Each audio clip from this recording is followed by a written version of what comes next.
I wasn't expecting anything more than a routine lock change that morning.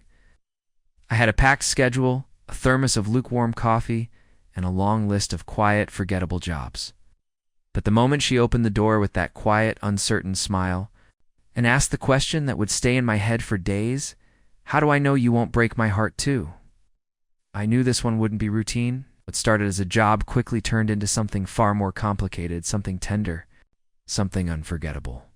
And as the days passed, I found myself questioning if I was fixing her drawer, if she was quietly unlocking something in me.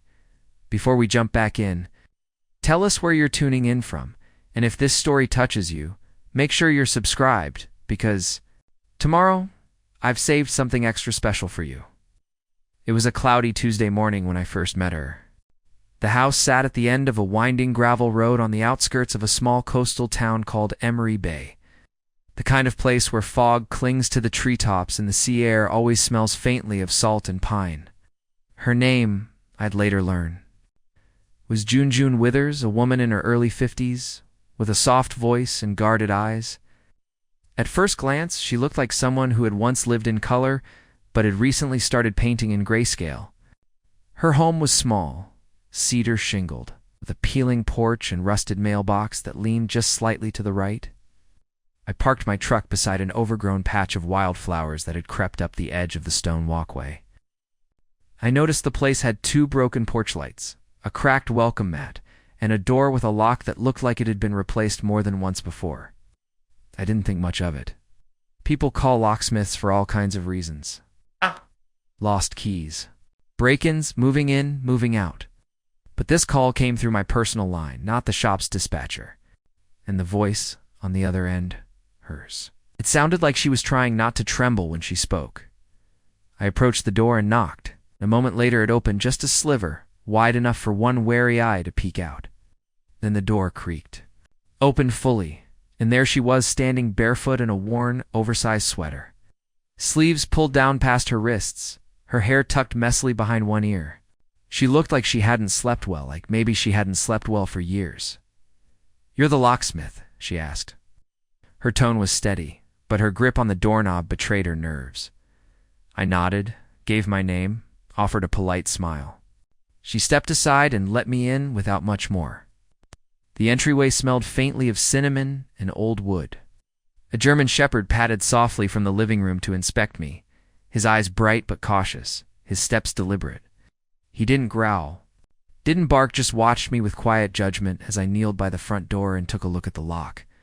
June hovered nearby, watching me work like someone might watch a stranger hold a fragile family heirloom. I asked a few standard questions.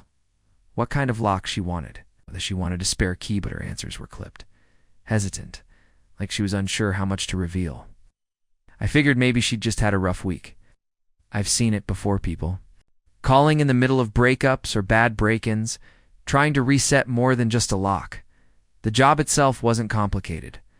The deadbolt had been tampered with from the inside, which suggested someone had been trying to make the door feel more secure, not less.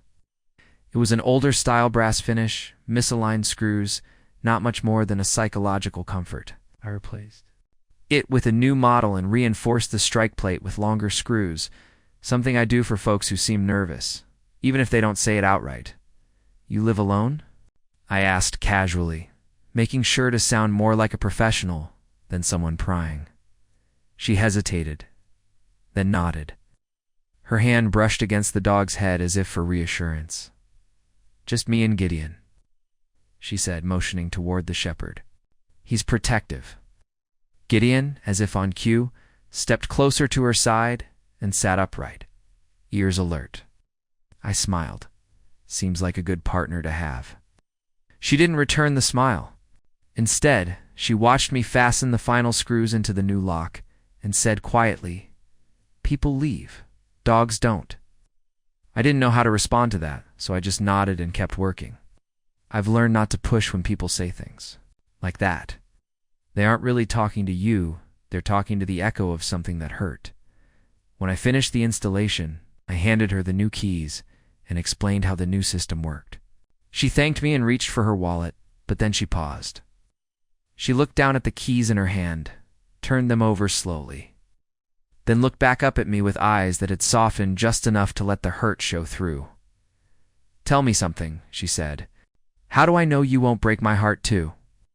The room felt suddenly quieter, like even Gideon stopped breathing for a second.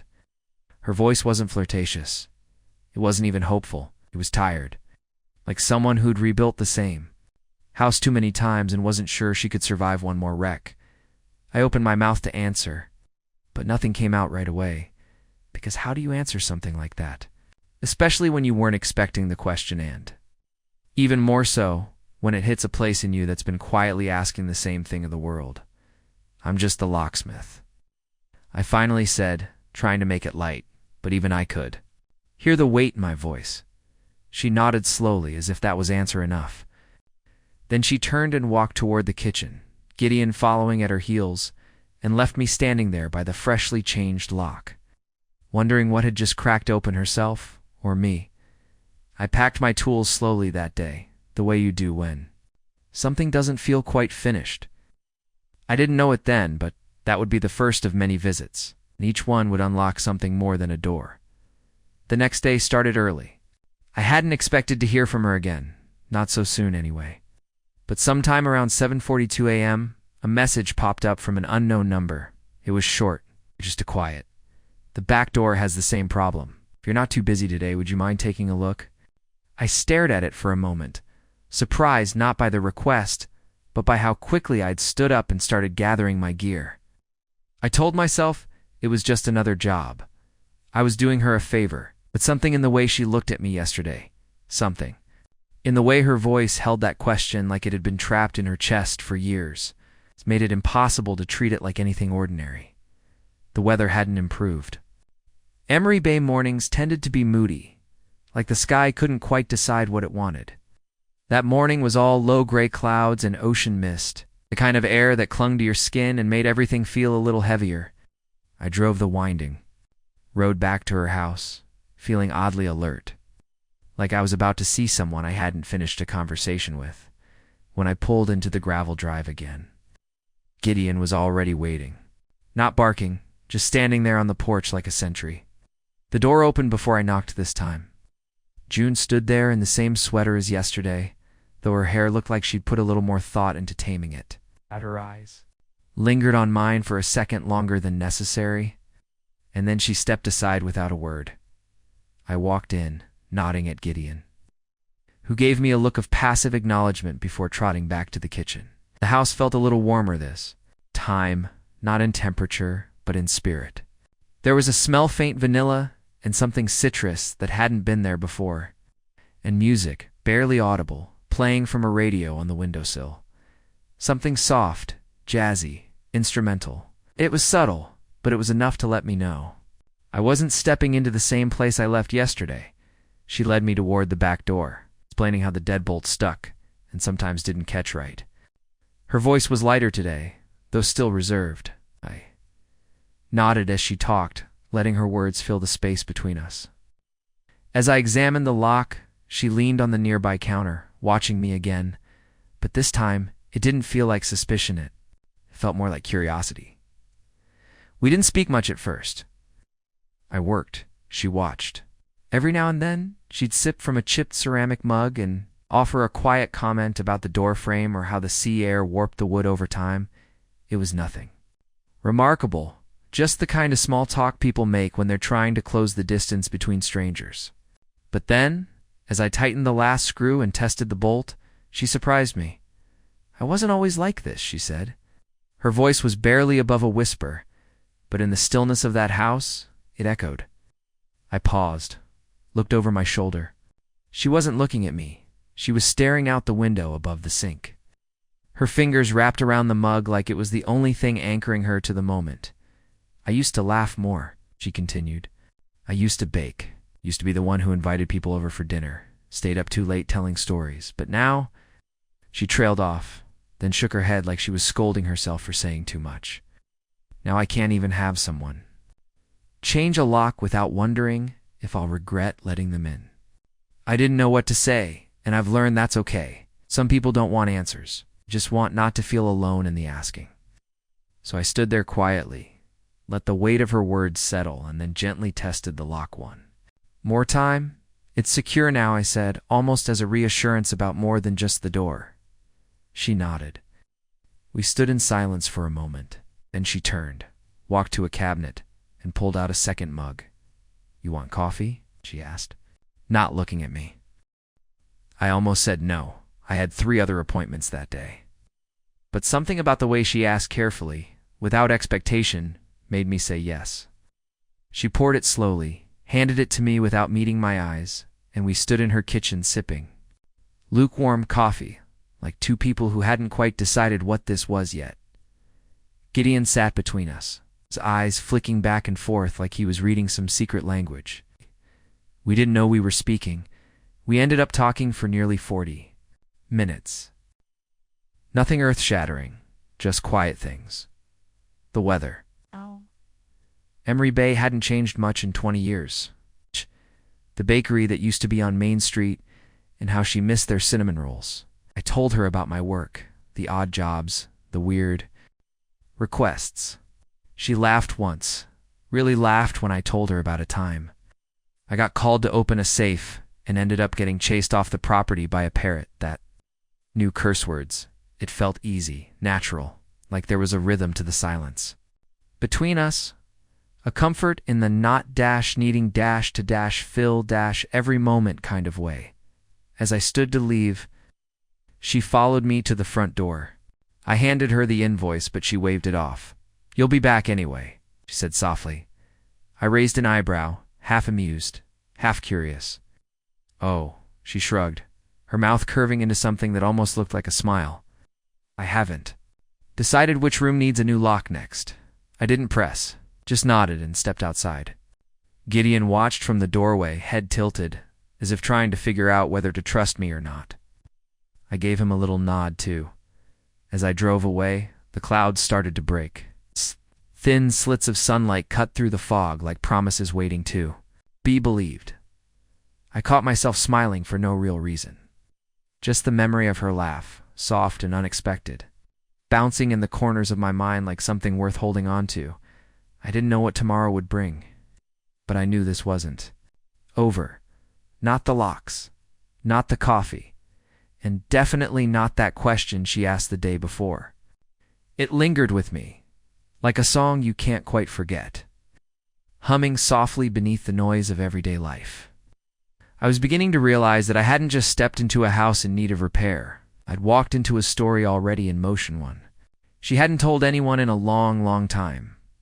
2 days passed before I saw her again.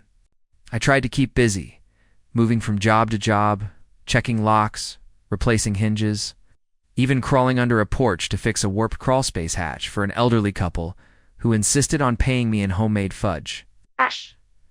But despite the noise and the movement of the days, June lingered in my mind like a warm draft under a closed door, not in an intrusive way, just persistent. That slow smile, the cautious laugh, the way she held her mug like it was a shield and a lifeline all at once. I wasn't trying to be nosy. I'd done enough jobs to know when a client wanted privacy. But June was different. Not because she'd invited me in, but because somehow, without realizing it, I'd stayed. Late Friday afternoon while I was organizing some hardware bins in the back of my truck, her name popped up on my phone again. This time it was a call, not a text. I wiped my hands on a rag and answered, trying to keep my voice even. "Hey," she said, and even through the line. Her voice carried that soft hesitance, like she still hadn't decided whether I was a good idea or a bad habit. The shed door. "I think it's warped. The lock won't catch. I was wondering if you had a minute sometime this weekend." I told her I did, not just because I actually had time, but because I wanted to. There was no denying it anymore. I wanted to see her again. I wanted to step back into that cinnamon-scented silence, to hear the slow way she spoke, to feel like someone's quiet presence meant something again. When I arrived at her place Saturday morning, she was already outside. She wore an old flannel over a navy t-shirt, jeans that had seen 100 weekends, and a pair of gardening gloves tucked into the back pocket. Gideon was beside her, tail wagging slowly, eyes watching me with a little less suspicion this time. She smiled donely, slightly, but it was easier than the first 2 times. There was less bracing in it, less fear of how I might receive it. She motioned toward the back of the property where the old garden shed sat, half covered in ivy, with a roof that sloped awkwardly to one side like it had gotten tired of holding itself together. The path to the shed was narrow, and we walked it side by side, not speaking, just letting the morning birds do the talking. I could hear the ocean faintly in the distance, that constant hush like the world exhaling. At the shed, I examined the lock. It was exactly what she said, a warped door frame, old screws pulling out from years of weather swelling the wood. Latch had come loose and was barely holding. An easy fix, really. But I took my time, letting the moment stretch a little, because neither of us seemed to be in a hurry to let it end. She sat on the wooden step, watching me work. After a few minutes, she started pulling stray weeds from the garden bed beside the shed, her fingers brushing against the soil like she was remembering what it felt like to nurture something. "I used to grow snapdragons here," she said, her voice almost lost in the breeze. "And tomatoes that never got big enough but still tasted better than store-bought." She looked over her shoulder at me. "I stopped planting a couple of years ago." I asked why, though I already knew it wasn't just about the garden. She didn't answer right away. Just looked down at the dirt between her fingers and sighed. "Everything felt temporary," she said finally. "Like no matter what I planted, it wouldn't last. So I stopped planting anything at all." I tightened the last screw and tested the latch. It clicked smoothly into place. "You could try again," I said gently. "The soil's still here. And the light's good." She looked at me for a long moment, eyes searching, like she wasn't sure if I was still talking about flowers or something else entirely. Then she gave a small nod and turned back to her weeding. We spent another half hour out there. I helped. Her cleared some debris, trimmed a few overhanging branches. Nothing major. Just enough to make the shed look a little less forgotten. At one point, Gideon laid down beside us in the grass, letting the sun warm his coat while he kept a lazy eye on the both of us. Eventually she stood, brushing the dirt off her hands, and said she was going to make lunch. There was a pause, and then she added, almost as an afterthought, "You're welcome to join, if you're not in a rush." I wasn't. I followed her inside, and she made grilled cheese sandwiches with tomato soup. The kind of simple meal that tastes like childhood. We ate in the kitchen, sun coming through the window in slants, catching the steam off our bowls. The silence between us wasn't awkward. It was companionable. It's like two people who didn't need to fill the air to make their presence known. After we ate, she poured us each a second cup of coffee, this time without asking. And we sat at the kitchen table as the hours drifted. She told me about her younger years, how she used to teach art at the community center, how she loved acrylics but hated watercolors because they never did what she wanted. She laughed a little when she said that, like she knew she was talking about more than just paint.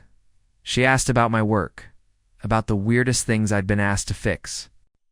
I told her about the time someone tried to install a safe inside a chicken coop, don't ask why, and how a raccoon ended up locking itself inside someone's pantry one night. She laughed again, and this time it reached her eyes as the sun began to lower and the shadows stretched longer across the floor. I stood to leave. She walked me to the door, Gideon trailing behind like a silent chaperone. Just before I stepped outside, she reached out and touched my sleeve knot to stop me. Not to say something urgent, but just to feel the presence of someone still there. "Thank you," she said. "It's not just for the lock, for today." I nodded, unsure of how to respond, because I knew what she meant, and it wasn't about the shed. Driving away. I kept seeing that moment, her hand on my sleeve, the softness in her voice, the garden bed waiting to be planted again. I realized I hadn't just spent the day fixing a door. I'd spent it being trusted, however cautiously, by someone who had every reason not to, and something in me, something I thought I'd buried under years of doing safe. Detached work began to stir, not a crush, not infatuation, something deeper, something quieter, like maybe, just maybe, this job wasn't finished after all.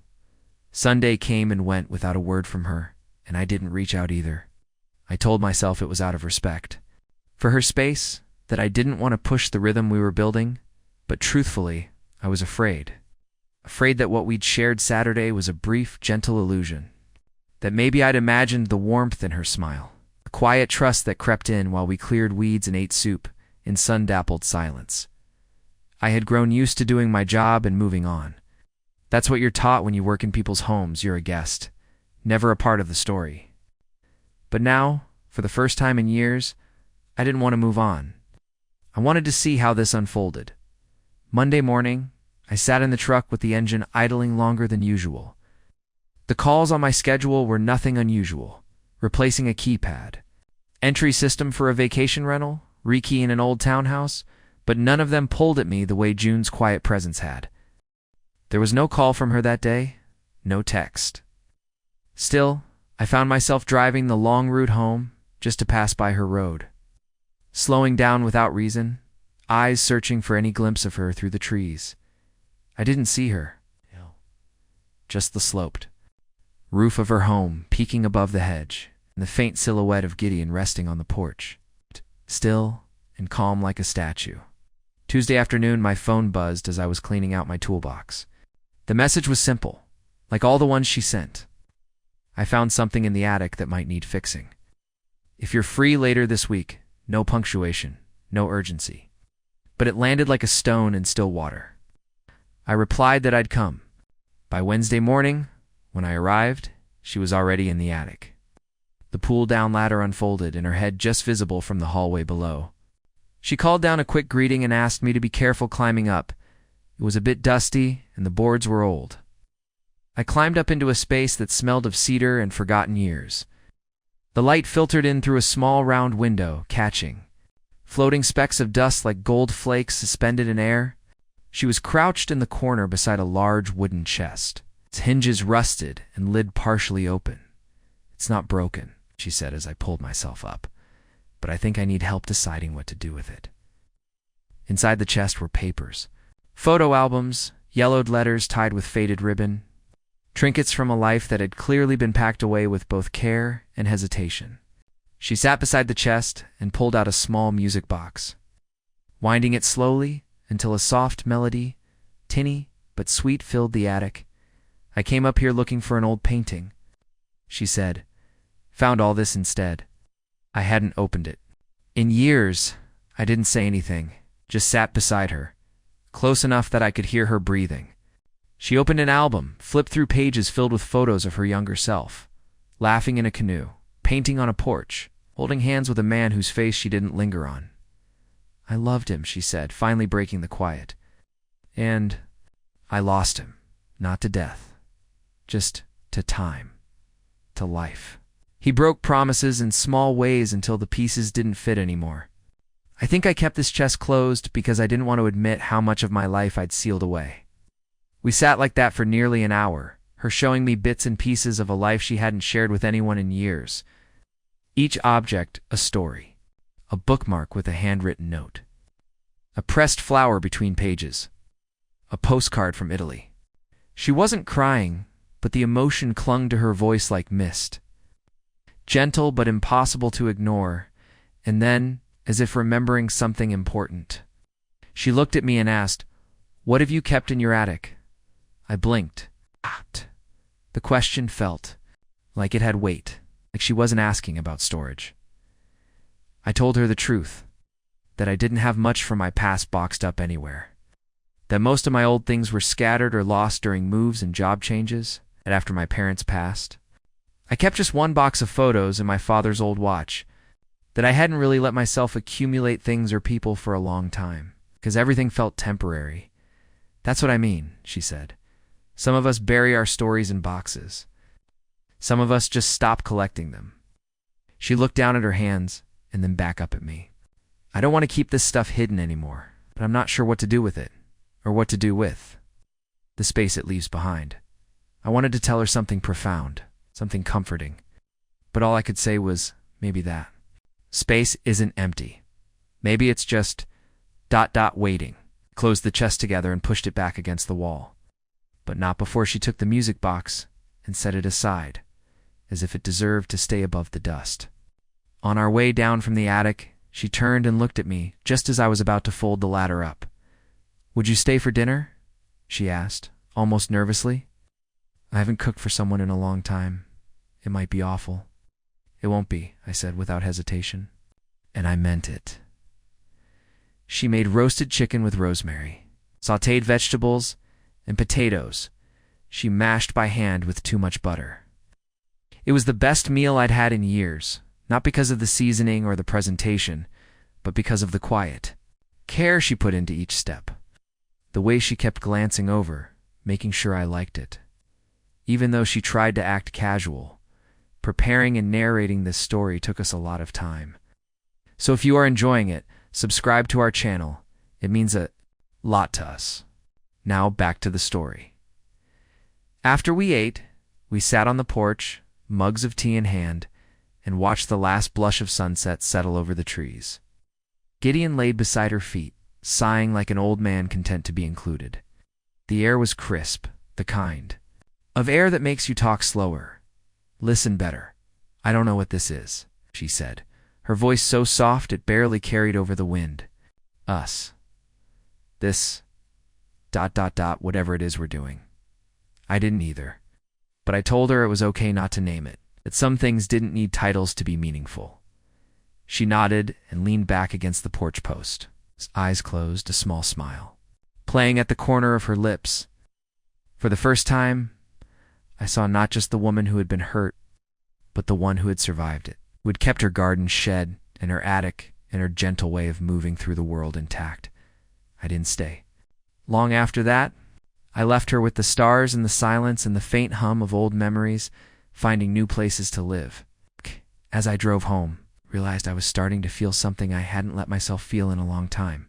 Hope, but not the loud kind. The quiet, cautious kind. The kind that waits patiently, like a seed under frost, trusting that spring will come again. The following week unfolded slowly, like pages turning in a book neither of us wanted to rush through. I took other jobs, fixed locks, replaced hinges, moved from home to home as usual. But each evening, as I loaded my tools back into the truck and let the dust of the day settle, my thoughts drifted back to her porch, to the warmth of her voice, the way her eyes searched mine when she didn't know how to ask for more. I hadn't expected her to call again so soon. But on Wednesday evening, just as I was finishing up a job across town, her name lit up my phone screen once more. A text, as brief and carefully worded as always. "The cabinet door in the laundry room is coming loose. Would you mind taking a look?" I smiled. There were a dozen handymen she could have called. Dozens of online services, cheaper rates, faster availability. But she asked for me. Not because she couldn't find help, but because she was slowly, cautiously choosing connection again. I replied that I'd be there the next morning. When I arrived, she greeted me with a wave from the front porch. She wasn't dressed up, not that she ever was, but today, she wore a soft blue blouse and her hair pulled back in a way that framed her face gently. Gideon gave me a tail wag this time, which I took as a milestone. She led me inside, down the hallway to a small laundry, a room that smelled of lavender and something vaguely citrus like clean cotton. The cabinet door was indeed hanging a little crooked, one hinge loose and the screws stripped from years of use. As I worked, she hovered just a few feet away, not in the way a client usually did, watching nervously to make sure you didn't overcharge or break something, but like someone who had more to say and was waiting for the right moment to say it. "I've been thinking about that attic," she finally said, her voice low. "About all the things we pack away and forget, or try to." I nodded, pausing just long enough to glance at her before returning to the screws. "You pull anything else out of there? Few letters? Old ones? From people who aren't here anymore?" Her voice softened. "Some from people who chose to leave? I kept them all. Isn't that strange?" "No," I said gently. "It means they mattered. Even the ones who broke your heart, that hung in the air between us." She looked down at her hands, then up at me again. "Do you think we hold on to pain because we're afraid of forgetting, or because we don't know what to do without it?" I took a moment before answering. Maybe both.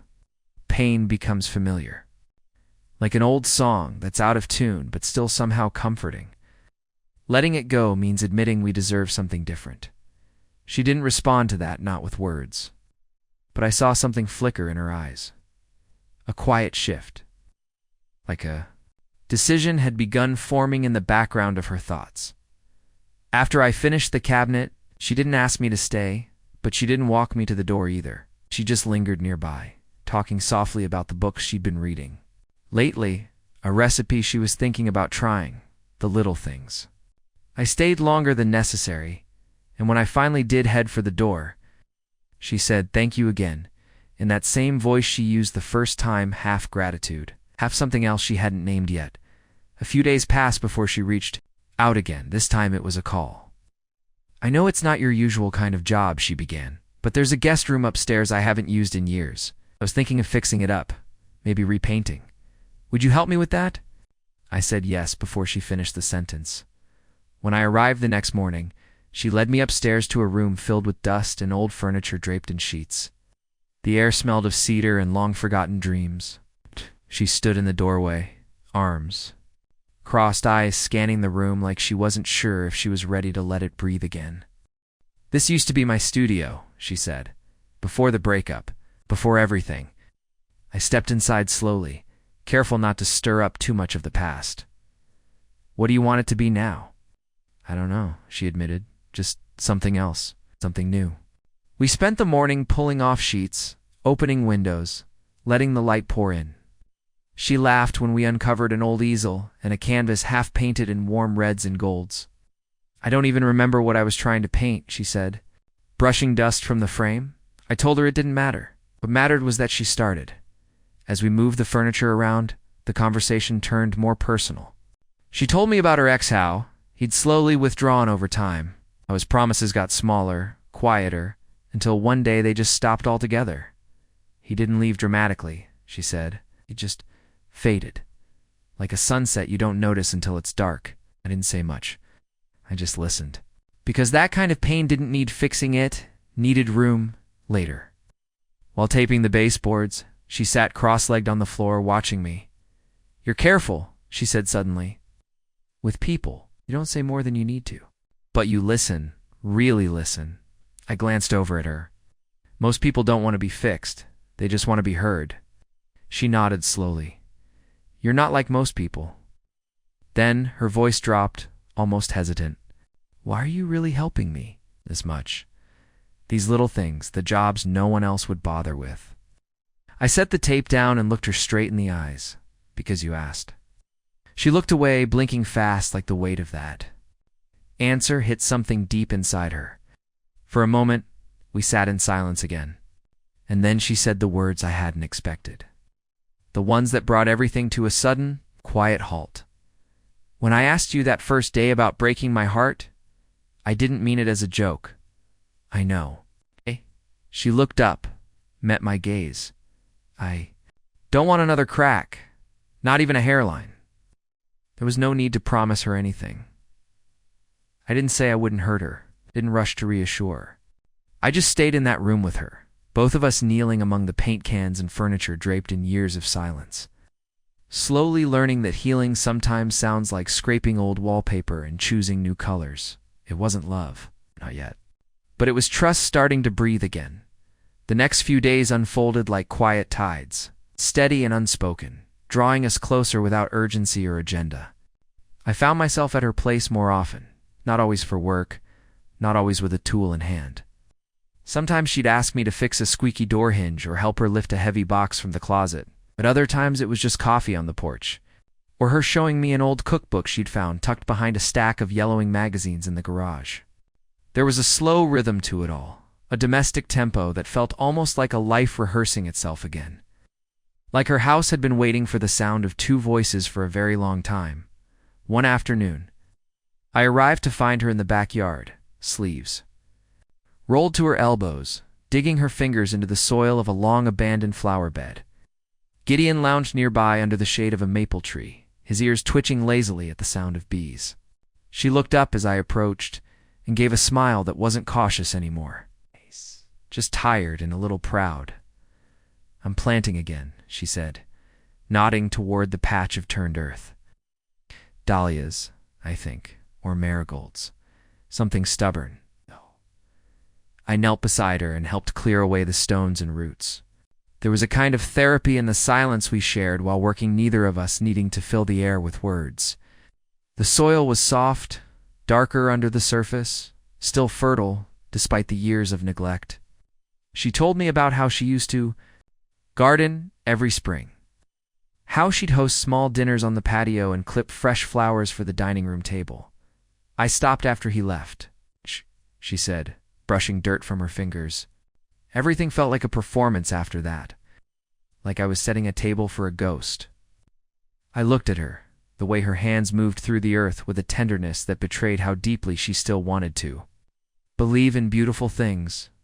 "You're not performing anymore," I said softly. "You're rebuilding." She met my gaze, and there was something steady in her eyes, this time no longer haunted, just clear. Later, we sat on the patio with glasses of cold lemonade, sweat drying on our forearms, dirt still beneath our fingernails. She talked about the neighbors, about how quiet the street had become in recent years. I mentioned how much I liked the quiet, how I'd learned to find comfort in it after years of noise construction sites. City traffic, crowded apartment walls too thin to hold your thoughts. She asked me about my past again. This time I didn't deflect. I told her about the woman I'd almost married years ago, how we had moved in together too quickly, trying to patch our loneliness with promises we hadn't thought through, how we fought more than we laughed, and how eventually, one quiet evening, she packed her bags and said she couldn't keep pretending. There was no dramatic ending, no shouting. You're just the click of a door closing and an echo I hadn't been able to silence for years. June listened without judgment, just nodded as I spoke, her eyes never leaving mine. "I think we all try to pretend," she said, "at least for a while. We want the idea of love more than we want to admit how much it can cost." The sun began to dip low, casting long shadows across the yard. Gideon shifted closer to her, resting his head on her bare foot, and she reached down absent-mindedly to stroke his fur.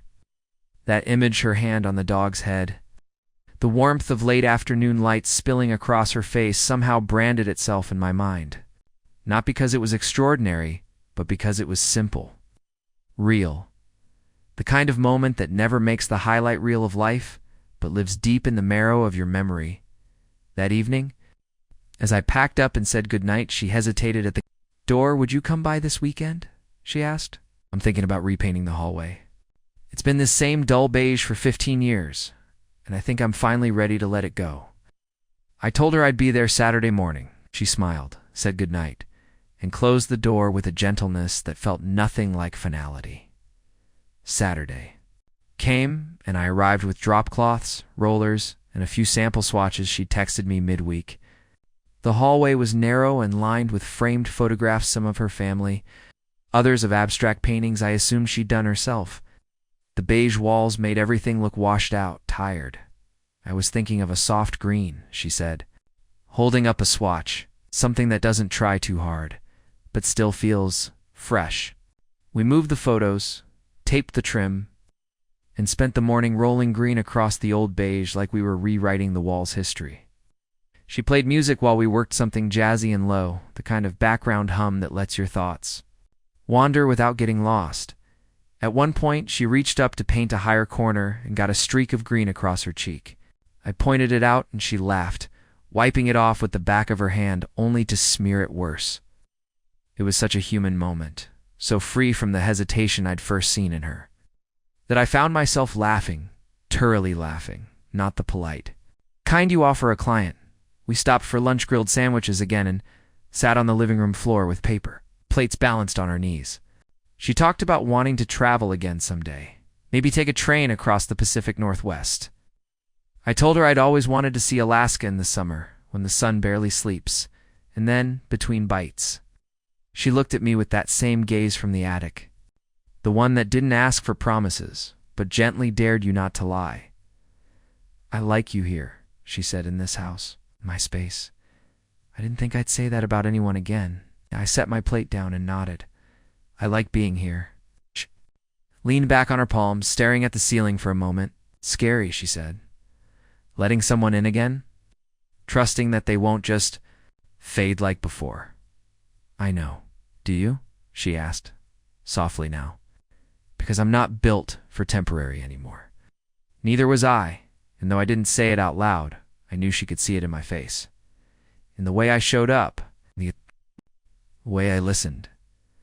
As the day faded and the hallway walls dried in their new color, we stood side by side looking at our work. The green was subtle, soft, and alive. I think it suits you, I said. I think it suits us, she replied. Voice barely above a whisper. We didn't call it anything. Not love. Not a relationship. Not yet. But we had begun painting something new over something old and, both of us, I think. We're finally ready to let the colors stay.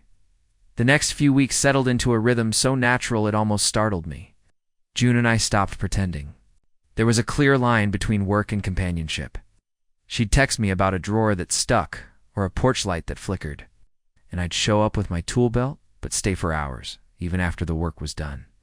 Some days we fixed things, sure, but other days we just lived. We'd walk Gideon around the block. She'd show me old books from her collection. Or we'd stand in her backyard staring up at the stars like two people remembering how small their pain really was compared to the sky. One Saturday morning, she surprised me by inviting me to a local flea market. It's nothing fancy, she said over the phone. But there's a booth that sells old furniture, and I've been thinking about replacing that coffee table in the den. Her voice had that same careful balance it always carried, light-hearted but edged with vulnerability. I told her I'd pick her up at 10. She wore a denim jacket and a light scarf that danced around her neck when the wind picked up. The flea market was tucked behind the town library, rows of white tents and people milling about with coffee cups and canvas bags. It smelled like cinnamon and fresh earth, and the tables overflowed with everything from chipped teacups to vintage radios. We moved slowly, stopping often. She reached out to touch things with the kind of deliberate reverence that only someone who'd lost too much time would have. She picked up a worn leather-bound book, ran her fingers over the spine, and told me she used to collect poetry anthologies. Before everything changed, I asked why she stopped. She shrugged, felt pointless for a while. We came across a booth run by a man who looked like he hadn't smiled in a decade. Behind him stood a few hand-carved tables, the wood rich and scratched with age. One in particular caught June's attention, a narrow table with a curved edge and delicate claw feet. It was imperfect, clearly old, but something about it made her eyes linger. This one, she said. It looks like it has a story. The vendor named a price that made her hesitate. She glanced at me, then back at the table. I shouldn't. Why not? I asked. I don't know, she said. Maybe I still struggle with the idea that I deserve to bring beautiful things into my space again. I didn't try to convince her. I just reached into my wallet, pulled out the cash, and handed it to the vendor. She looked at me, stunned. I'll call it payment for all the soup you've made me, I said, for trusting me with your broken locks. She laughed a little breathlessly, and I could see tears forming at the corners of her eyes. You're going to make it very hard not to get attached to you, you know that? I smiled. Maybe you don't have to fight it so hard. We loaded the table into my truck, tying it down with rope, both of us avoiding eye contact during the drive back. The silence wasn't awkward, it was charged, full of things neither of us were quite ready to say. Back at our house, we moved the old coffee table aside and placed the new one in the center of the room. It fit perfectly. The space looked warmer, more lived in, as though it had finally found the peace it had been missing. She stood back, arms crossed, then reached down and ran her hand along the edge. Thank you, she said. Not just for this, for everything. I nodded, trying not to let the weight of that moment show too much. On my face. You don't have to thank me. I like being here. She turned to face me fully, her expression soft but steady. I know, that's what scares me. Sat on the couch that afternoon without turning on the TV, just sat. She leaned against me, her head resting on my shoulder, and I felt her breath slow until it matched mine. The quiet held us, more intimate than any kiss, more revealing than any confession. And still, we didn't call it anything. That night, as I got up to leave, she walked me to the door. The light in the hallway caught the green we had painted. Weeks ago, it looked more alive now, like it had soaked up our conversations and held them in its hue. She placed her hand lightly on my arm. "Roman," she said quietly, "I'm not asking for promises. I've had enough of those broken. But if you're not going anywhere, just say that." I looked at her, really looked, the strength it took for her to ask, at the way her voice trembled, not from weakness, but from memory. "I'm not going anywhere," I said. She nodded once and opened the door. Gideon padded over, resting beside her feet as if to guard her from everything but me. The next morning I woke up, thinking about her. I found myself standing in the hardware store, staring at a wall of cabinet handles and drawer pulls, and thinking about how her kitchen could use a little lift. I wasn't just looking for excuses to return. I was thinking in her terms now, noticing the spaces in her life that still needed attention. I picked out a brushed brass set and drove straight to her house. She opened the door wearing one of those old band tees she liked to wear when she was doing things around the house, her hair tied up in a messy bun. She looked like she'd been baking. "I brought you something," I said, holding up the bag. She raised an eyebrow. "That's either a terrible surprise or a really thoughtful one." "I'm hoping for thoughtful." She laughed, and the sound was becoming something I craved. We installed the new handles together. She held the screws. I drilled in. Then she insisted I stay for the bread that had just come out of the oven. It was dense and sweet, full of cranberries and orange zest. And she served it with a smear of butter and pride. We sat at the kitchen table, light pouring in through the big window above the sink. She reached out at one point and touched my hand, just briefly, but with intention, you know? She said, "I used to imagine what it'd be like to let someone into this house again. Not just physically, but really let them in. Share the space, the quiet, the rhythms, and now I don't have to imagine." I didn't say anything. Just turned my hand palm up so hers could rest inside it. The moment didn't need anything more, because sometimes presence says what words can't. It was the little things that started to shift first, so subtly you'd almost miss them if you weren't paying attention. June began leaving the porch light on for me, even when I hadn't told her I'd be stopping by. She started texting not just about fixes or favors, but about random things that made her smile in old photos she'd found of herself as a child dressed like a tree for a school play, or a quote from a book she thought I'd like. I started taking longer routes home just so I could pass her street. I told myself it was convenient or that I liked the view, but really, I think I just wanted to feel closer to her even when I wasn't near. One rainy afternoon, she called me while I was at a supply store downtown. Her voice was calm, but a little strained, like something had shaken her and she wasn't sure how to name it. She said I was going through some things in the attic again. Dang, there's a mirror I'd like to hang in the hallway. It's heavy. I could use a hand. Could have asked her to wait until the weather cleared.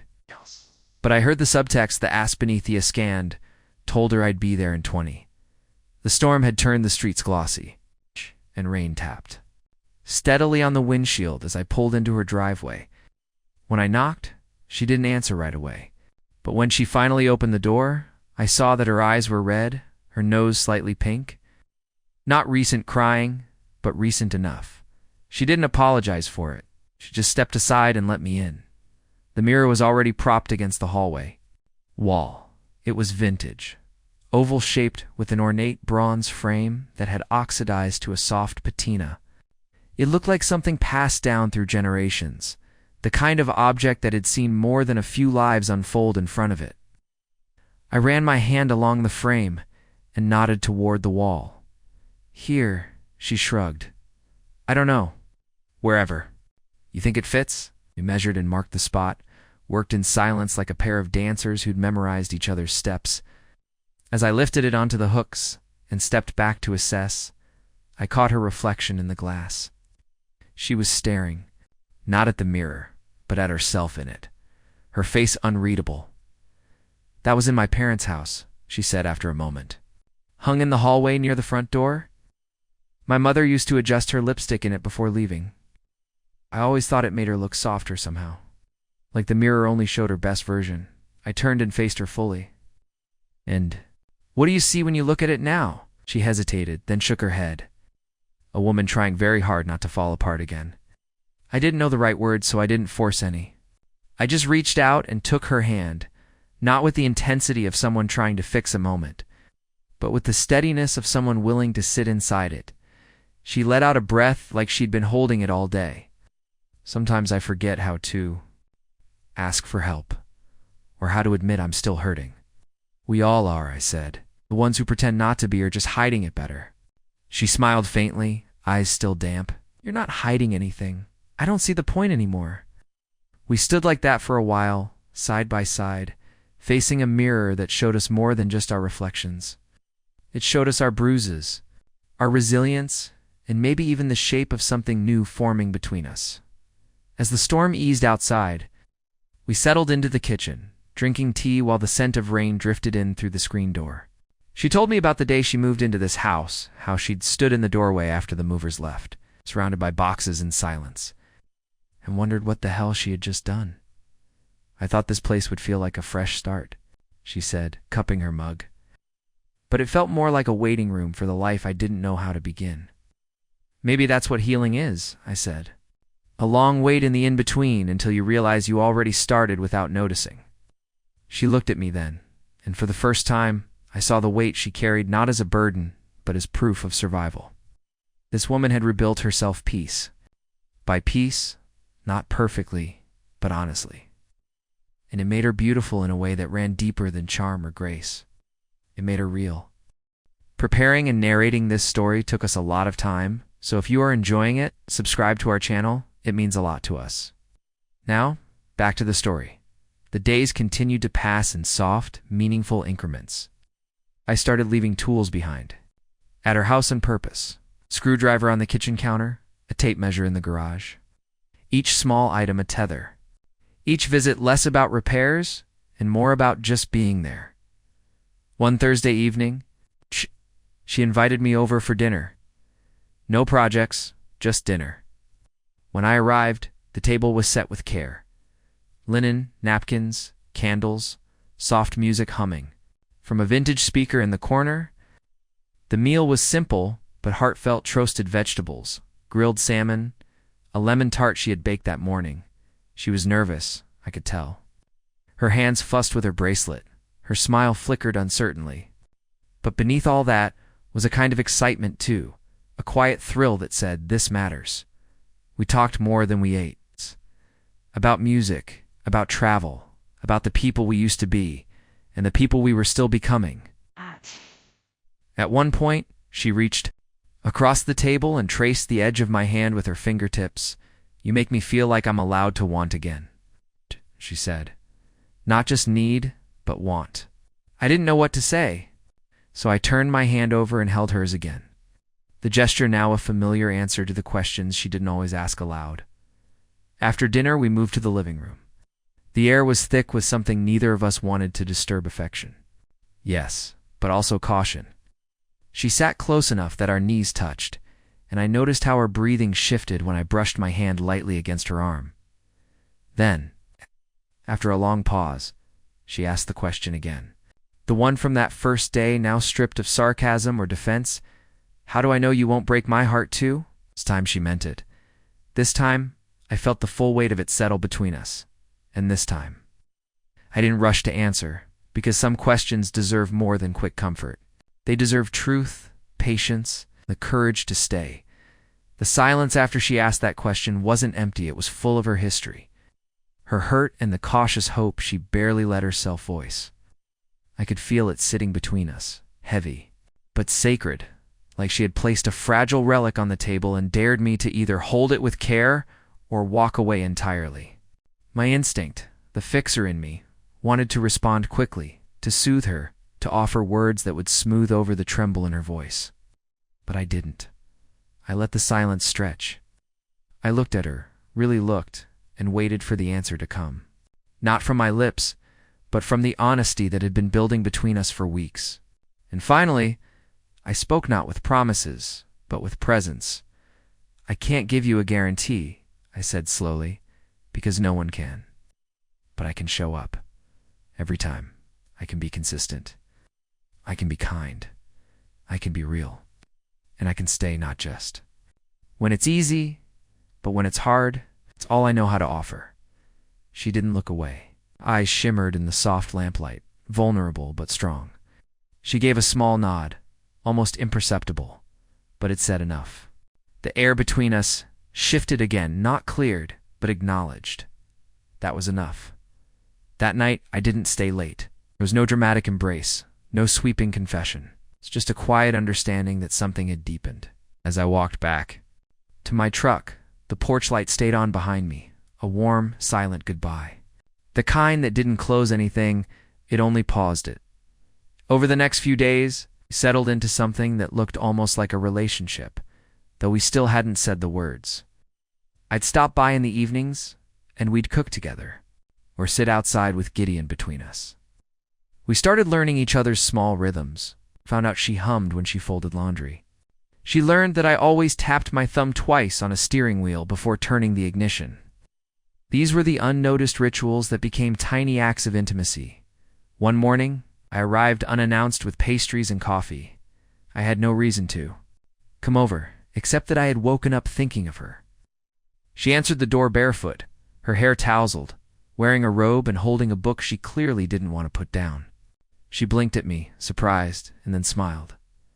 "I was just reading," she said. "Come in, you're early."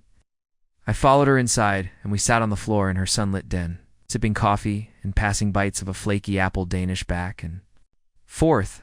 She read aloud a few lines from her book, and I listened, watching how her mouth moved over the words. I realized in that moment I wasn't just spending time with her, I was falling for her. Not with urgency, not with overwhelming fire, but with something more grounded. It was love made of bricks, not sparks. The kind you build slowly and carefully, with your sleeves rolled up and your heart wide open. Later that week, we went grocery shopping together. A mundane task, maybe, but for us it was a kind of shared experiment.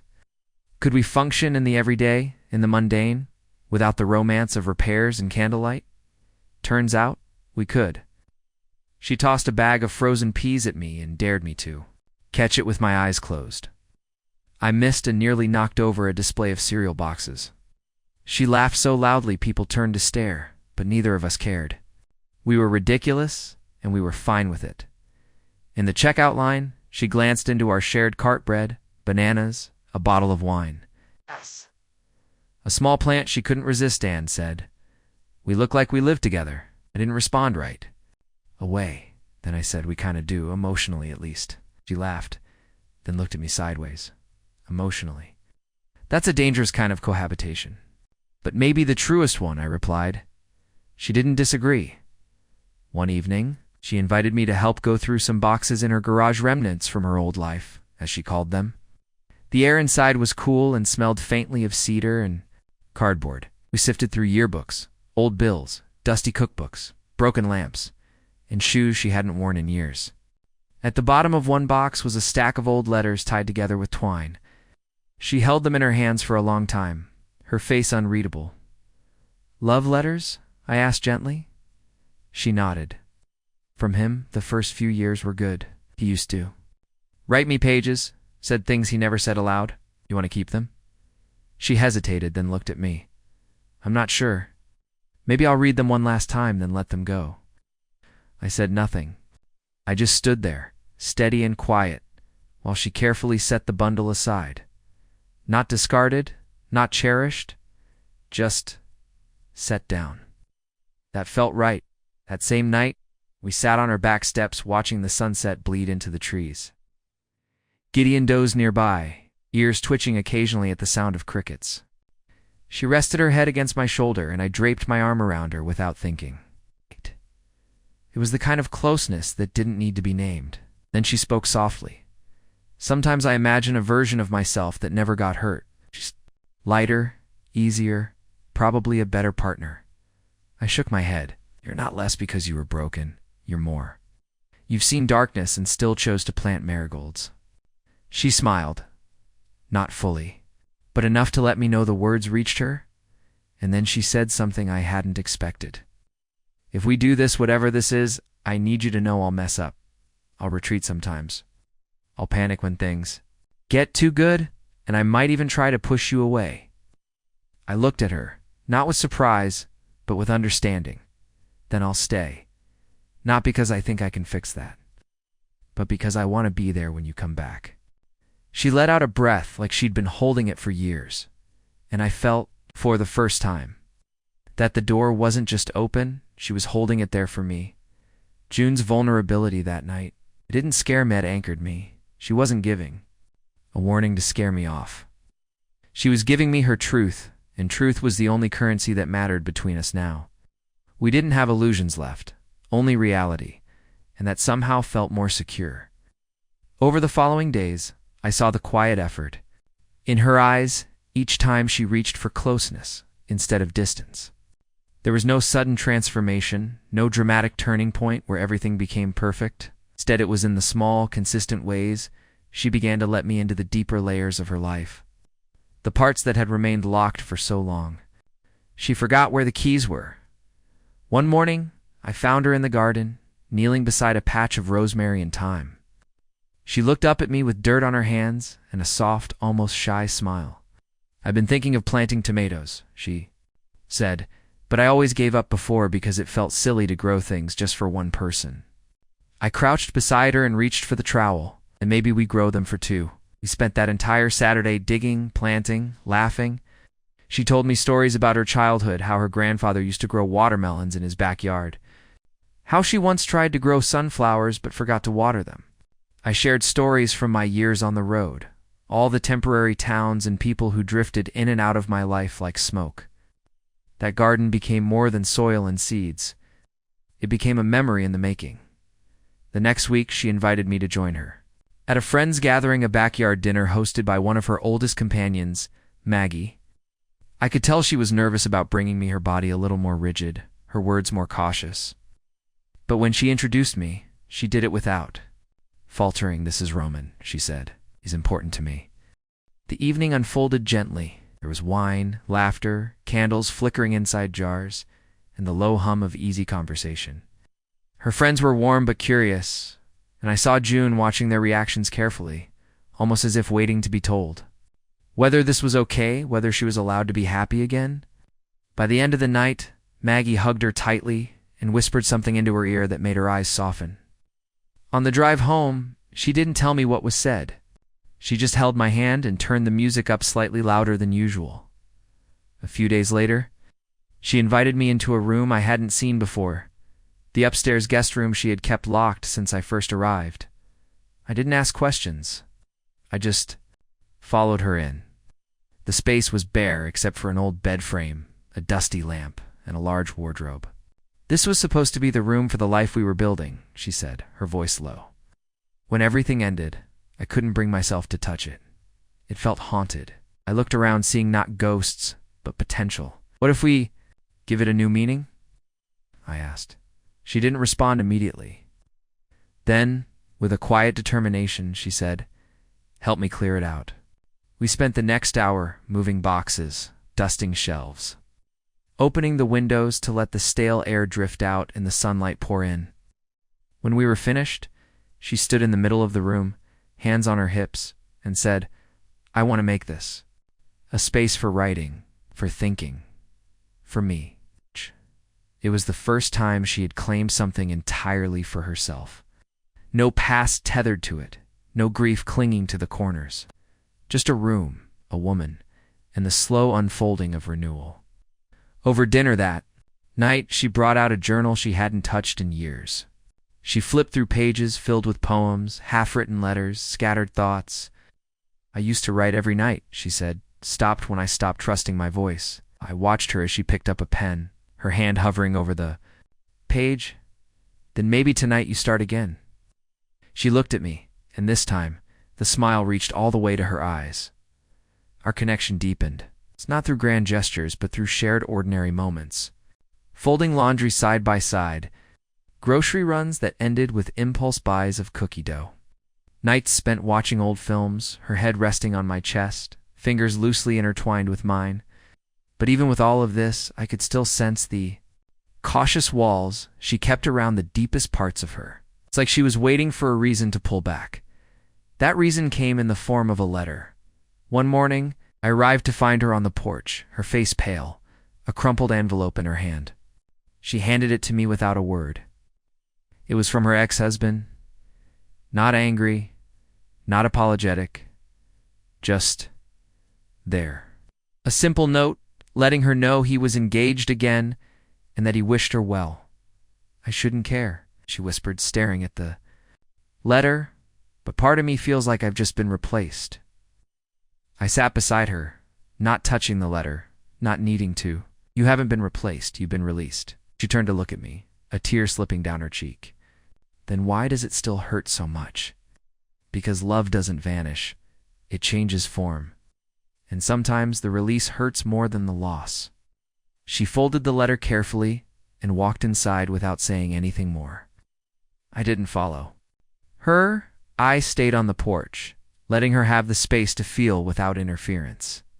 Later that evening, she reappeared in the kitchen, barefoot and in her oldest sweater, holding 2 mugs of tea. I burned the letter, she said simply. I nodded. I don't want it to take up space in my life anymore. Good, I replied. There's more than enough space here for things that matter. We sat in silence for a while, sipping tea, letting the day fade without explanation. That night, as I stood to leave, she reached out and held my wrist. Not hard, just enough to stop me. Stay. I turned toward her, unsure if she meant the night or longer. But when she took my hand and led me upstairs to her room, I understood. Wasn't asking for forever, she was asking for now, and now was enough. The house was quiet as she led me up the stairs. The creak of the wooden steps, the only sound accompanying us. Everything felt slower, heavier, like the moment had wrapped itself in velvet and muted the outside world. Her fingers never let go of mine, not even as we reached the bedroom and she paused in the doorway, as if stepping over some invisible threshold of her own. There was no urgency in the way she turned to face me, no theatrics or whispered promises. Just that look in her eyes, an invitation not just into her space, but into the tenderest parts of herself. Wasn't sure what she expected or even what I expected, but when we finally lay side by side under the covers, the silence between us was the most intimate thing of all. She didn't fall asleep right away. Neither did I. We just stayed there listening to each other breathe. I could feel the tension she was trying to let go of the way. Her body remained alert, unsure, testing whether this closeness would trigger panic or peace. I didn't reach. For her, I didn't press. I simply remained a steady presence, a quiet answer to the unspoken question of whether I'd leave once the walls came down. And slowly, gradually, her breathing changed, her shoulders softened. She turned toward me, tucked her head into the space between my neck and collarbone, and whispered, I haven't shared a bed with anyone in years. It's strange. Not bad. It doesn't have to mean anything, I replied softly. It just has to feel safe. It does, she said, and that scares me. That night wasn't about romance. It wasn't about crossing physical thresholds. It was about trust. It's about her letting herself be seen without armor. And about me being gentle enough not to expect anything more than what she was ready to give. We fell asleep like that, our bodies not tangled, but resting near enough to feel each other's presence. And in the stillness of her room, with the moon casting soft shadows on the wall, I realized something. I didn't want to fix her. I just wanted to witness her, to walk alongside her, even if the road wasn't always clear. The next morning, she was up before me. I woke to the smell of coffee drifting through the air and the sound of music playing low from the kitchen. Ow. When I made my way downstairs, she was standing at the stove, her robe tied loosely, her hair piled up messily on her head. She looked over her shoulder and smiled, and in that moment, everything about the scene, the sunlight hitting the counter, the lazy sway of her hips to the music, the warmth in her expression, felt like a glimpse of the kind of life I never knew I was allowed to want. We ate breakfast at the kitchen island, barefoot and still sleepy. laughing about how I snored lightly and how she kicked in her sleep. There was no awkwardness, no aftermath to sort through. Just the quiet comfort of shared space, of a rhythm starting to form between us. Later that day, she suggested we take a drive.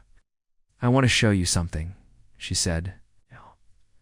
We ended up at a trailhead just outside of town, the kind of hidden spot only locals know about. The path wound through dense trees and opened onto a clearing that overlooked a small lake, the surface still and glimmering in the afternoon light. "I used to come here when I needed to think," she said, "or cry, or just be." We sat on a fallen log, watching ducks glide across the water. After a while, she said, "Do you believe people can start over? Not just clean up their mess, but really become something new?" I thought for a moment, then said, "I think we don't become new. We become more ourselves. The broken parts stay, but we learn how to live with them. Sometimes they even make us better." She was quiet for a long time after that. Then she reached for my hand and held it, not tightly, but with certainty. The next week passed in a kind of gentle blur. We didn't label anything. We didn't talk about what we were or weren't. We just were, and that was enough.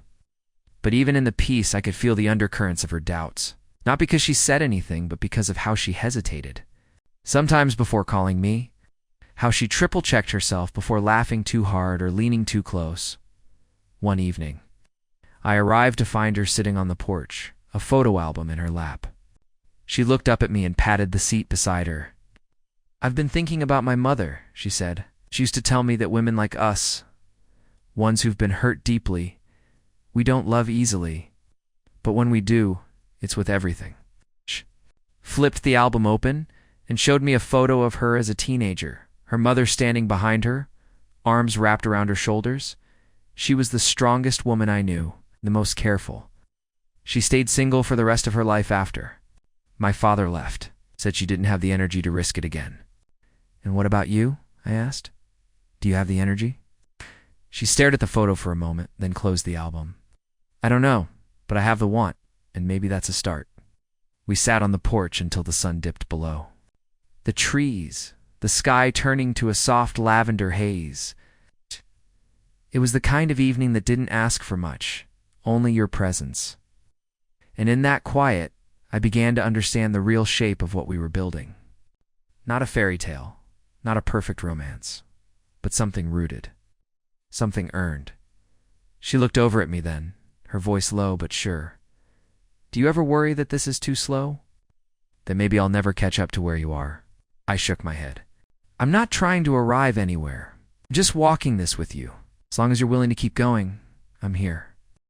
She exhaled, and something unspoken settled between us. Not closure, not certainty, but a kind of peace. And peace, I realized, was enough. A few days passed without much ceremony. We settled into a rhythm that felt neither forced nor fleeting days, filled with simple errands, quiet moments, and the kind of conversations that didn't always require words. June had this way of moving around her home like she was relearning it. Not because it had changed, but because her relationship with it had. I noticed the small things first. The photo frame on the hallway table that used to face the wall now stood upright. The drawer full of old receipts and unopened letters had been cleared. Perhaps most noticeably, she started leaving the porch. Light on again, even when she wasn't expecting company. It was as if some part of her had begun to believe that having someone return wasn't a threat. It was a hope. That week, I got a call from a longtime friend, Brian, who owned a contracting firm out in Fayetteville.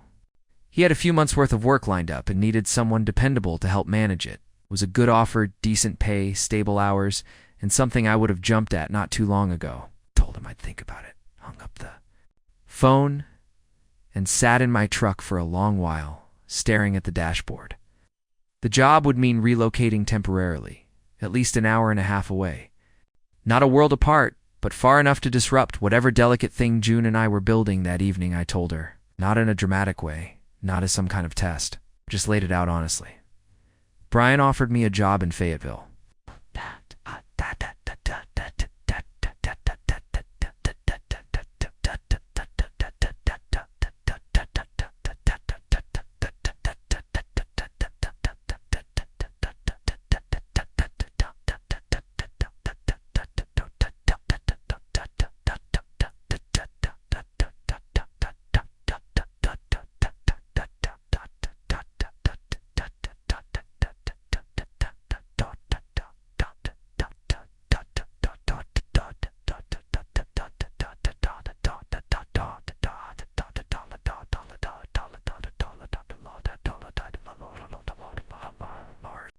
Not permanent, but it's a few months. I haven't decided. She didn't flinch. But I saw her shoulders shift slightly. Would you be gone the whole time? Most likely, I said, unless I made a point to come back on weekends. She didn't answer right away. She walked to the sink, rinsed off a plate, dried her hands, and leaned against the counter. I don't want to ask you to stay, she said, because that's not fair. But I also don't want to pretend like it wouldn't matter if you left. It would matter to me too, I said. We sat with the silence between us. Eventually, she asked, what would you do if you weren't thinking about me? I'd probably go, I admitted. It's a good opportunity, and if you are thinking about me, I looked her straight in the eye. Then I'm all ready. Leaning towards staying, June nodded slowly. Out. Don't stay for me, she said. Stay because this is where you want to build something. And there it was again, her honesty, her refusal to play games. That's what always got me. Not declarations of love or the way her eyes softened when she smiled, but her ability to be real even when it hurt. I asked Brian for a few days to decide. In the meantime, I threw myself into work. I had a few ongoing projects, including replacing a deck and repainting the interior of an older home just outside town. The physical labor gave me clarity, the kind that only comes when your body is too busy to overthink. And each evening, without fail, I found myself driving back to June's house, not because I felt obligated, because I missed her. Even in the quiet, even when we didn't talk much. Her presence had become a place I returned to like muscle memory. One of those nights, I ended up watching an old black and white film she loved from her college years. Halfway through, the power went out. We sat in the darkness, candles casting long shadows, and laughed about how neither of us remembered where she kept the flashlights. Eventually, we found one, but instead of turning it on, she set it aside and leaned into me. I used to hate storms, she said, especially the ones that cut the power. Everything always felt too quiet afterward, like the world was holding its breath. And now I think I like them. The quiet doesn't scare me as much. We stayed like that for a long time. The storm outside softening into a steady rain, the flicker of candlelight warming the space around us. I thought about all the things I could say that I didn't want to leave. That I hadn't felt this kind of peace in years, but I didn't. I let the silence say it for me. The next morning, June was gone when I woke up. I found a note on the kitchen table. It read, "Had to run a few errands. Left the good coffee on the counter. Think about what you need, not what you think I want you to do. Love, Jay." That last word, love, was underlined, but not dramatically. Just once. Enough to tell me it was intentional. Later that day, I called Brian and told him I had to pass on the job. He understood. Said something about timing and how life has a funny way of asking you to choose the long game. After I hung up, I sat on the back steps of June's porch and let the decision settle in. It didn't feel like sacrifice. It felt like alignment. That evening, she came home with groceries and a small potted plant. "For the windowsill," she said. "Thought we could try not to kill this one." She noticed something in my face right away. "You decided?" "I did," I said. "I'm staying." She didn't throw her arms around me. She didn't tear up or make a speech. She just placed the plant on the windowsill, turned to me and said, "Good! Because I was going to start building that writing room with or without you, but I'd really prefer to have your help." Just like that, we returned to our rhythm knot. Out of routine, but out of intention. Out of choice. That weekend, we began clearing out the back shed, turning it into a creative space for her. The process was messy and imperfect. We argued over where the desk should go. I accidentally broke one of her favorite mugs. She laughed so hard she cried when I got startled by a lizard that had been hiding under a tarp. But none of it felt fragile. It felt real. Like we were finally living, not just healing. And somewhere in the middle of all that, the dust, the mismatched furniture, the shared looks across half-painted walls, I realized this wasn't about repairing a lock anymore. It wasn't even about guarding against heartbreak. It was about letting someone in, room by room, until the whole house felt full again. The shed slowly began to transform. What used to be a storage space for broken tools and forgotten boxes now held light, color, and purpose. June picked out soft curtains for the windows and stacked old books along the shelves. I installed better lighting, sanded the rough planks at the floor, and helped her move in a large vintage desk she found at a thrift store. The room was coming alive again. It's not just physically, but symbolically, like a part of her that had been dormant was stirring and stretching after a long sleep. She'd spend hours out there, sometimes scribbling ideas, sometimes just staring out the window, letting her thoughts settle like leaves on water. I didn't interrupt those moments. I respected them. They were her reclaiming her narrative. Page by page. One morning, I brought her coffee out to the shed, and she was already there, barefoot, hunched over a notebook. She looked up, smiled, and reached for the mug without saying a word. A few minutes passed before she spoke. "Know what's strange?" she said, not looking up. "I don't feel like I'm rebuilding anymore. I feel like I'm starting from scratch. Like all of that old life happened to someone else?" I sat down across from her and nodded. "Maybe that's because you've finally given yourself permission to let go of who you thought you had to be."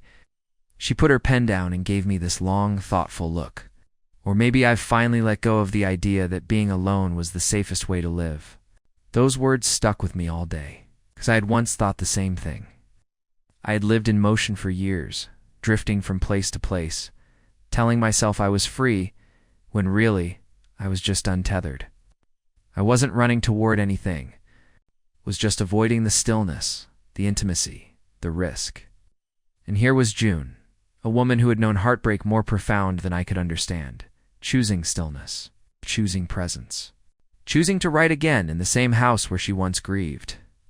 Later that week, we received an invitation to a block party. June was hesitant at first. She wasn't the social butterfly type anymore, and I could tell she worried about people, asking too many questions about us, about her ex, about the gap between then and now. But after some gentle nudging, she agreed. We brought homemade lemonade and a tray of cookies she insisted were overbaked, but everyone devoured. At the party, we drifted through conversations. Some people already knew me by reputation, the guy who fixed the locks, or the handyman who's always over at June's. But no one pried. And when someone did ask, "So what's going on between you two?" June simply smiled and said, "We're figuring it out." That answer, honest and simple, felt like the right one, because that's what we were doing. Not rushing, not labeling, just building something that had room to breathe. After the party, as we walked back home, the night air cool against our skin, she slid her hand into mine. "That wasn't so bad," she said. "You did great," I replied. "Even the cookies." She rolled her eyes and laughed. "Liar. Truth teller," I said. "You're a lot better at this than you give yourself credit for." She was quiet for a moment, then said, "Sometimes I still wake up expecting the silence. That kind of emptiness that used to hang over the house like fog, and now," she squeezed my hand. Ow. "Even the quiet feels warm." That night, as we stood outside her door, she turned to me and said something I didn't expect. "I want you to stay here, not just overnight, for good. Or however long feels right to you." I looked at her, searching for any sign of hesitation, but all I saw was resolve. Not a desperate ask, not a half-hearted offer. It's just truth. "I already feel like I do," I said, so I moved in. It wasn't some big dramatic moment with boxes and speeches. Most of my stuff was already there anyway. There was something grounding about it, about choosing to stay, to put down roots. I took over the guest room at first, mostly for practicality, but we both knew it wouldn't stay that way for long. We began sharing more groceries, bills, the daily rhythms of life. I fixed things before she asked. She started leaving little notes on the fridge or in my pockets. Things like, "Don't forget the eggs," or "You're not as funny as you think," but I still laughed. We cooked dinner together, argued over paint colors, stayed up late watching terrible TV shows we both secretly enjoyed. In the mornings, she'd write while I worked in the backyard. By the time the sun had set, we'd find each other again in the kitchen, barefoot and content. But even in this quiet happiness, I never forgot the fragility of it. June still had moments when a shadow would pass over her face, or she'd flinch at an unexpected sound. One night, I found her staring out the window with that faraway look again. I walked over, wrapped my arms around her from behind, and rested. My chin on her shoulder. "What are you thinking?" I asked. She didn't answer right away. Then she said, "I'm scared that one day this will disappear. That I'll wake up and you'll be gone, or I'll push you away without realizing it." "I'm not going anywhere," I said. "And if you try to push me, I'll push back gently, but stubbornly." She laughed softly. "I don't deserve that kind of devotion." "Yeah, you do," I replied. "You just haven't been treated like it before." That night, as we lay in bed, I held her a little closer. And somewhere in the dark, just before sleep took us, she whispered, "Thank you for staying." It wasn't about the locks anymore. It wasn't even about the fear of heartbreak. It was about rebuilding something neither of us had expected to find, again something tender, strong, and real. And as the days turned into weeks, the weeks, into something that felt like permanence, I realized that love didn't always arrive with grand gestures or poetic declarations. Sometimes it came quietly, in the sound of shared silence, in the smell of fresh coffee, in the notes on the fridge, in the laughter in the kitchen, and sometimes, in the simplest form of all, it came by staying. As summer slipped further along, it felt like life was finally settling into something resembling peace, not perfect, but whole in a way that made every little imperfection feel earned. June and I were no longer dancing around definitions. We didn't need labels or timelines or promises inked in dramatic vows. What we had was real because it was built slowly, layer by layer, in the everyday moments no one else saw. It was in the way she'd stand behind me when I was making coffee, her arms draped lazily around my waist. It was in the books she left, face down on the armrest after falling asleep mid-page. It was in how she always made 2 cups of tea in the evening, even on the days I said I didn't want one. She made one anyway, just in case. And she was always right. Still, I noticed the shifts, the subtle ones. June was laughing more. Her shoulders didn't carry that invisible weight they once did. The way she held herself was different, more grounded, more certain. It wasn't that she had fully healed, but she wasn't fighting ghosts every time she opened a door. She started making plans, even if they were small. She signed up for a local writing group that met on Thursdays, something she hadn't done since before her divorce. She even considered submitting some of her essays to a local magazine. I saw her come alive again, not for me, not for us. And it was beautiful to witness, but with every high there are shadows. One afternoon, while organizing the attic, June found a box she had forgotten about. It was filled with old journals, mementos from her marriage, letters she never mailed. When I came up to check on her, she was sitting cross-legged in the middle of the dusty floor, staring into the box with this look on her face, part nostalgia, part disbelief. She didn't say much that night, just went through the motions, quiet and inward. I didn't push. I just stayed close, like a lighthouse in fog.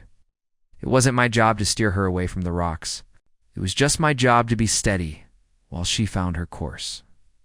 That night, we sat outside under the stars, wrapped in blankets, with the soft hum of cicadas in the distance.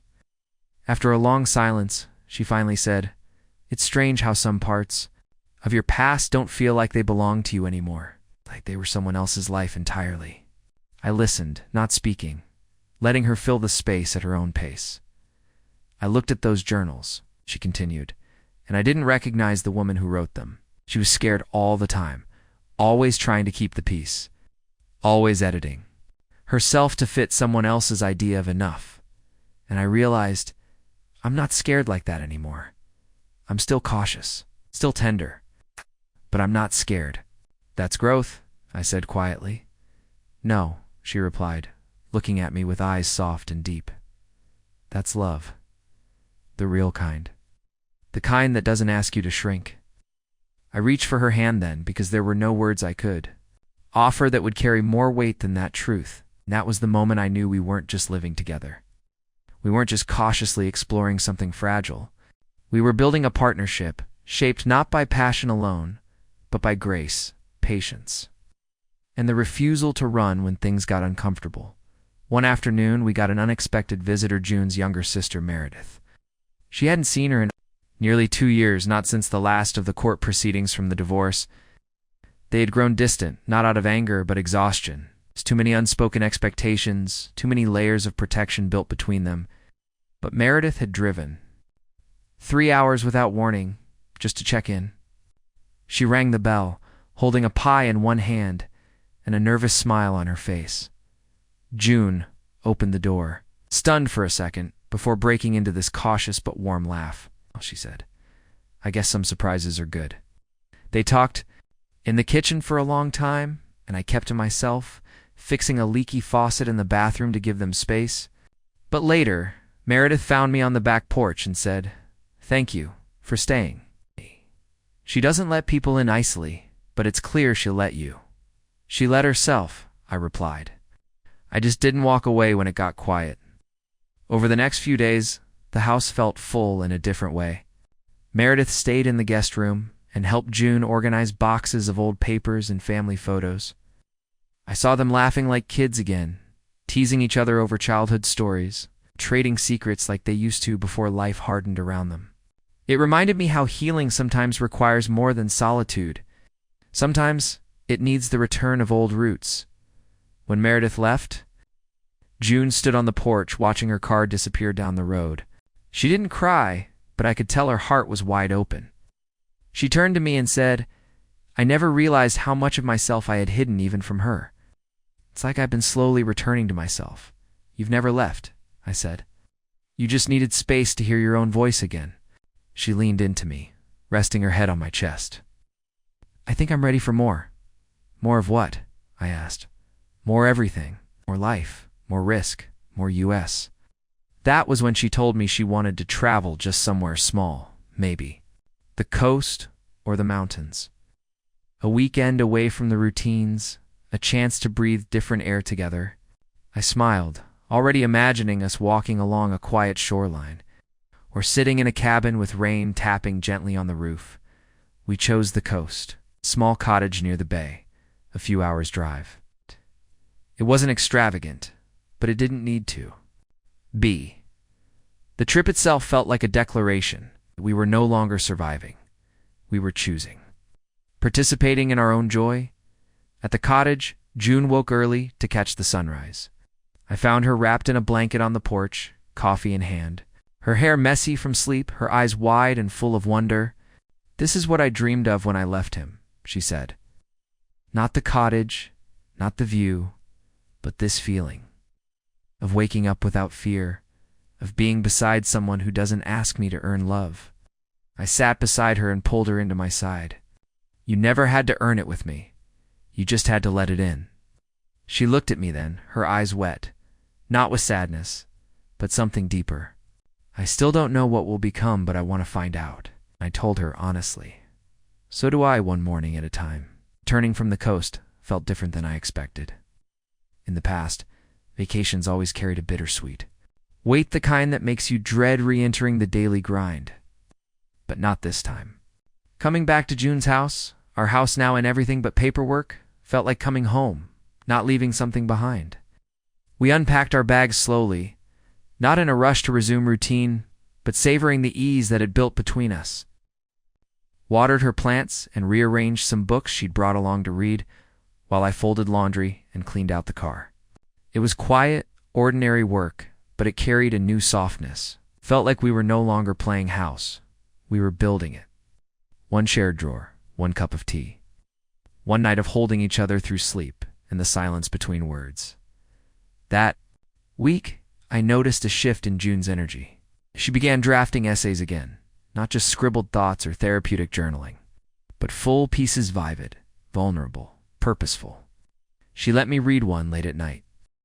It was titled "The House Where I Almost Disappeared." As I read, I felt my throat tighten.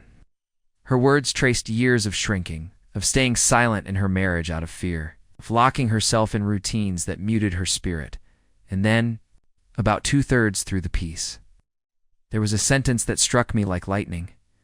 "The man who came to fix my locks didn't just change the door. I think he changed the way I let people in." I looked up at her when I finished, not knowing what to say. She simply said, "It's the first thing I've written that didn't feel like bleeding. Felt like breathing, From that point on, there was a new kind of momentum in the air. June pitched her essays to a local publication and got accepted almost immediately. One piece became 2, then 3. Her voice was returning, louder and steadier each time. I cheered her on quietly from the background, never wanting to take credit, but always there to catch her if doubt tried creeping back in. Meanwhile, I kept working small jobs around the neighborhood, not as much as before, just enough to keep my hands busy. I'd become something of a fixture in the community, June's guy, as some of the neighbors started calling me. I didn't mind the label. In fact, I wore it like a quiet badge of honor. Around that same time, something unexpected happened. I got a call from my mother. We hadn't talked much since I left my hometown years ago. She was never unkind, just distant. Our family wasn't built on emotional fluency. Love came in the form of practicality-full plates, paid bills, advice you didn't ask for but probably needed. But this call was different. She said she'd heard I was seeing someone seriously, which made me laugh because I hadn't. Told her word had traveled through an aunt, no doubt. Then she asked, "Are you happy?" I paused longer than I should have. Not because I didn't know the answer, but because I didn't realize how rare it was to be asked that question. By her, yes, I said. "I'm really happy." She didn't say much after that. It's just a soft good, and then we made small talk. But something in her voice lingered.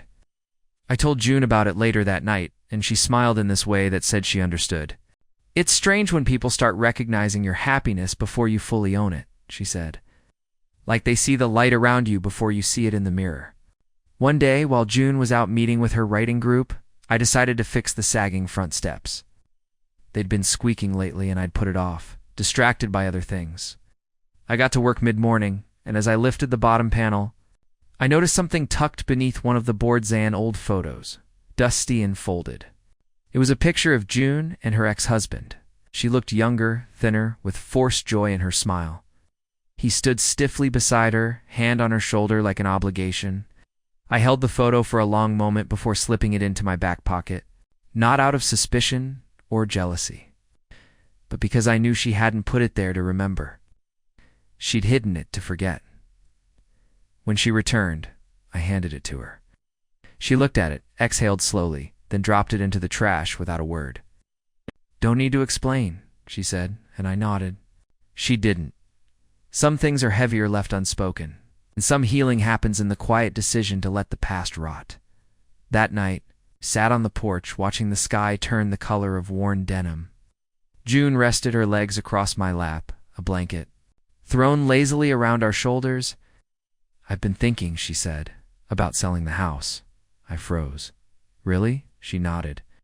"Not because I want to run, because I think I want a fresh start. Something that's ours from the beginning. It's not mine with your toothbrush in it. I want to build something new with you." The idea caught me off guard. This house had been our backdrop, our cocoon, the setting of our entire story so far. But I understood.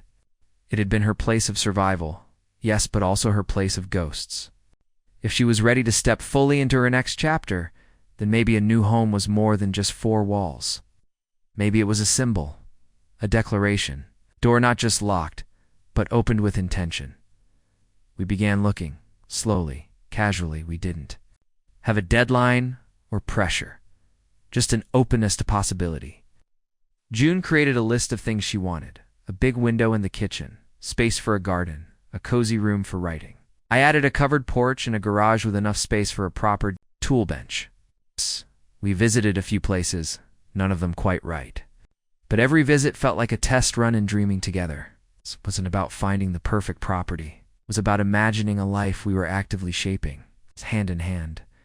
One weekend, we visited a small bungalow on the edge of town. It had a red door, overgrown rose bushes, and hardwood floors that creaked like honest conversation. The second June stepped inside, I saw something change in her eyes. Not relief, but recognition. Like she was seeing a version of herself living there, already sunlight in her hair. Coffee on the stove, pages scattered across a wooden desk. She walked through every room slowly, quietly, like reading a story she already knew the ending to. When she stepped out onto the back deck, she turned to me and said, "I think this might be it." And just like that, I realized something else. She wasn't just ready to love again. She was ready to begin again. Not as someone broken. Not as someone cautious, but as a woman who finally understood what it meant to feel safe. Someone who knew how to build from the ground up. The red-doored bungalow lingered in our minds like a quiet melody after the music had stopped. Even before we made any formal moves, no phone calls to realtors, no signed paperwork, it began to shape the way we spoke about the future. In that kitchen, I'd put hanging herbs by the window. The back deck would be perfect for Sunday morning tea. We could host your sister in that spare bedroom. Was subtle at first, then increasingly intentional. Not if, but when. Not someday, but soon. June seemed more grounded than ever. More present, but also gently leaning forward, as if life had finally given her permission to stop surviving and start dreaming without guilt. We took a few days to sit with the idea. We walked around our neighborhood, sometimes in silence, sometimes replaying memories like old cassette tapes. The crack in the hallway wall she once patched herself, the window she once sat beside every afternoon in grief. That house had been her sanctuary and her cell. Leaving it was not a matter of walking a weight, was an act of emotional excavation. But the beautiful thing was, June wasn't running from it. She wasn't erasing anything. She was just acknowledging that this chapter had been written in full. She was ready to turn the page. I started sorting through tools and odds and ends in the garage. Some of the clutter had accumulated during my time there, leftover nails, coiled extension cords, broken handles I swore I'd fix but never did. It was funny how we treat spaces like time capsules, stuffing bits of who we were into drawers and shelves as if we'll need them later. June did the same indoors. She'd pick up a vase and smile faintly. Remember when it broke and she glued it together like a metaphor? Or she'd pause at a picture frame, running her fingers along its edges before carefully placing it in a box marked keep. Didn't rush. Each evening, after packing a little, we'd sit on the back steps with tea or wine, the air thick with summer and sentiment. I noticed she wasn't tearing up like I expected. Instead, she was quiet, reflective. When I asked her about it, one night she said, "It's not sad. I thought it would be, but it's not. It's soft. It's like gratitude." She looked at me and added, "This house held me when I needed shelter. But I'm not that woman anymore. You're not just a man fixing my locks. We're something else now, something more." Those words carried weight, not dramatic or romantic in a cinematic way, but grounded, mature. Like someone who had lived through storms and learned to build lighthouses instead of waiting for the clouds to clear. I admired that about her, the way she never rushed into declarations, never painted things prettier than they were, and never minimized what was true. Her truth was hard-earned, and her love even more so. I had learned to hold it carefully, like something living. We made an offer on the red-doored bungalow the following week. It was accepted within 48 hours. The whirlwind of logistics that followed, paperwork, inspections, deadlines, should have been stressful. But we navigated it like two people who had nothing left to prove, just everything left to experience. June even joked about painting the front door blue instead of red. "Red was my past," she said with a playful wink. "Maybe blue is my peace." Moving day arrived on a Saturday layered with sunlight. The sky was clear, not a symbolic cloud in sight. Friends showed up to help, Meredith included, who brought sandwiches and insisted on bossing everyone around like a foreman. There was laughter, the good kind that fills boxes with more than belongings. It packs memories too. June was radiant. Not in a way that screamed for attention, but in the way a person shines when they know they've chosen themselves and been chosen in return. We left her old house without a dramatic goodbye. No ceremonial final glances or long monologues. Just locked the door and drove away, windows down, music low. The first night in the new house felt surreal. We didn't unpack everything, just the essentials. A mattress on the floor, a few mugs, toothbrushes side by side. We made spaghetti for dinner, ate it on paper plates on the living room floor, and laughed like kids. No curtains yet. The moon spilled through the uncovered windows, illuminating June's face as she sat cross-legged, twirling noodles and telling me about the first story she wanted to write in this new space. "It'll be called Starting with the Locks," she said with a smile. "You'll get a co-writer credit, of course." That night before bed, She stood at the foot of our mattress, hair tousled, eyes sleepy but thoughtful. "You know what I realized today?" she asked. "This is the first home I've ever chosen completely on my own. Not out of circumstance. Not out of compromise, but out of pure, full-bodied want." "And you chose it with me," I said gently. "I did," she whispered, "and I'd choose it again." Over the next few weeks, life slowly stitched itself into new rhythms. June filled the walls with photos, most of them candid us in the kitchen, her writing on the porch. The dog we started fostering on a whim. I built shelves and hung lights, fixed a wobbly railing, and repaired the squeaky screen door. We grew into the space, one errand and one inside joke at a time. There were lazy Sundays, thunderstorm afternoons, burnt toast mornings, and all of it every imperfect second felt sacred. One afternoon, organizing the kitchen drawers, June found the spare key we'd been given at closing. She handed it to me and said, "You keep this one." I said. She shook her head. "Not just to the house, did everything." I didn't say anything at first, just held the small piece of metal in my palm and realized how heavy it felt, not in weight, but in meaning. Because it wasn't just about access. It was about trust. It was about the woman who once asked how she could know I wouldn't break her heart, now saying, without words, that she believed I wouldn't. That night, as we lay in bed, I asked her, "Do you still worry sometimes?" She turned toward me, hair cascading across the pillow, of course. "But now, I worry about things like running out of coffee or whether we'll find the right headboard. Not about whether I'm enough, not about being left. You'll never be left," I said. "You're home now, and so am I." And we fell asleep like that, no ceremony, no punctuation. Just breath and closeness and the hum of a life finally lived with both hands open. Somewhere in the middle of that first autumn in our new home, the small routines began to take on a quiet kind of magic. Mornings started with the whir of the kettle, the soft shuffle of June's slippers across the hardwood, and the rustle of pages as she edited drafts at the kitchen table. The sun would rise lazily, filtering through the east window, just enough to paint the table in gold. I found myself rising earlier, not out of obligation, but because there was peace in those early moments, that stillness before the world woke. Up fully? June liked it too. She often said that the morning was when her heart was clearest, when the clutter of yesterday hadn't caught up to her yet. We didn't need to talk in those hours. Sometimes the most intimate thing was the silence. We shared her scribbling into a notebook and me sipping coffee beside her, feeling more connected than if we'd been talking for hours. One particular Saturday felt like a turning point. Even though it started out like any other, we were lounging on the porch, mugs in hand, wrapped in cardigans, and the promise of an unhurried day. The maple tree in the front yard had turned a fierce shade of orange, almost defiant in its color, as if daring the coming cold to try and take it down without a fight.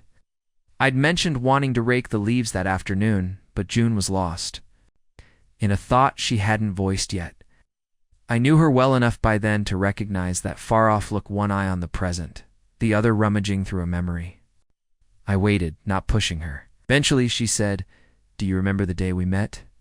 When I stood behind that door and asked you how I could be sure you wouldn't break my heart?" I nodded. Of course I remembered. "I'd never forget it." She smiled. Softly, more to herself than to me. "It's funny how I was looking for a reason to believe in you, and you didn't give me one. You just stayed, and somehow that was the answer I needed. There are moments in life that feel like echoes from the future, like your heart has already lived them, but your body is only catching up. That moment was one of them." I reached over and brushed a stray hair from her cheek, then held her face in my hand. "I stayed," I whispered, "because you were worth staying for." She leaned into my palm and closed her eyes, and for a while, we just sat like that, like the wind brushing past us, like an invisible friend who knew the weight of quiet affection. Later, that day, we drove out to a nearby orchard. June had heard they had the best apple cider in the county and couldn't resist the idea of a mini adventure. The drive took us through winding roads lined with flame-colored trees and old farmhouses, with wraparound porches. She reached over and held my hand as I drove, occasionally tracing circles into my skin with her thumb. That simple touch carried volumes. It said thank you. It said I see you. It said I'm not afraid anymore. At the orchard, we picked apples, with fingers chilled from the crisp air, and took silly photos beneath branches heavy with fruit. June wore a wool beanie that kept sliding off her head, and every time she readjusted it, she'd mutter something about it being not made for big-haired writers. Oh, no. I laughed until my ribs ached. We sipped cider from steaming cups and wandered the rows of trees until the light began to fade and the sky turned a lavender gray. It was the kind of day people wrote about but rarely lived. But we were living it. Back at home, she insisted on baking a pie from the apples we picked. I sat at the counter, peeling and slicing while she mixed the dough, her hands dusted in flour. She hummed as she worked an old tune. I couldn't place, and it struck me how different this version of her was from the woman I first met. She no longer moved like she was apologizing for taking up space.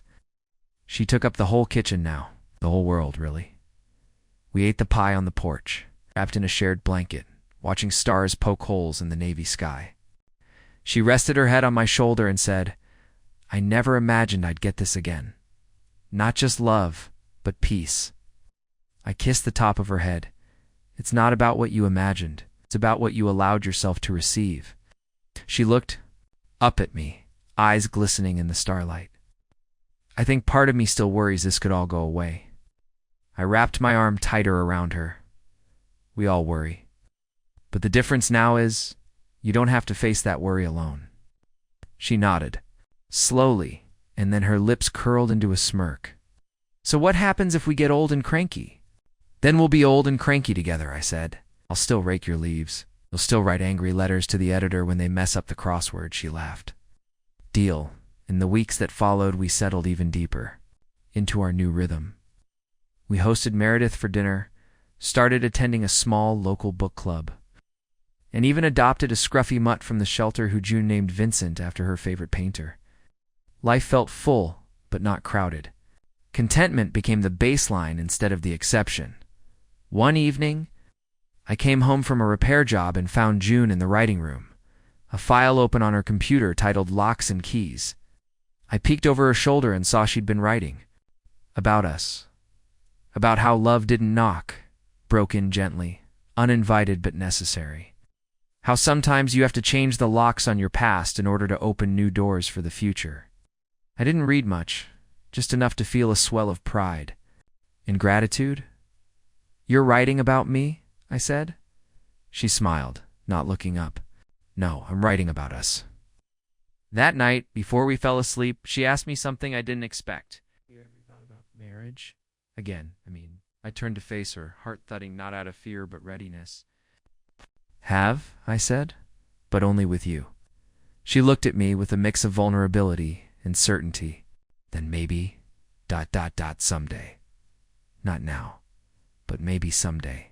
Someday is enough, I said, because we're already living the promise. We held each other then, not because of the question or the future, but because of the present. Because in that moment, the woman who once stood behind a locked door and asked me if I'd break her heart had just cracked the last door wide open. I was already on the other side.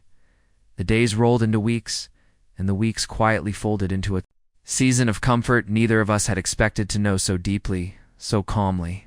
There was no big drama, no grand crisis to overcome. It's just the consistent rhythm of two people who had once built entire fortresses around their hearts, now learning to live in an open house with all the windows thrown wide.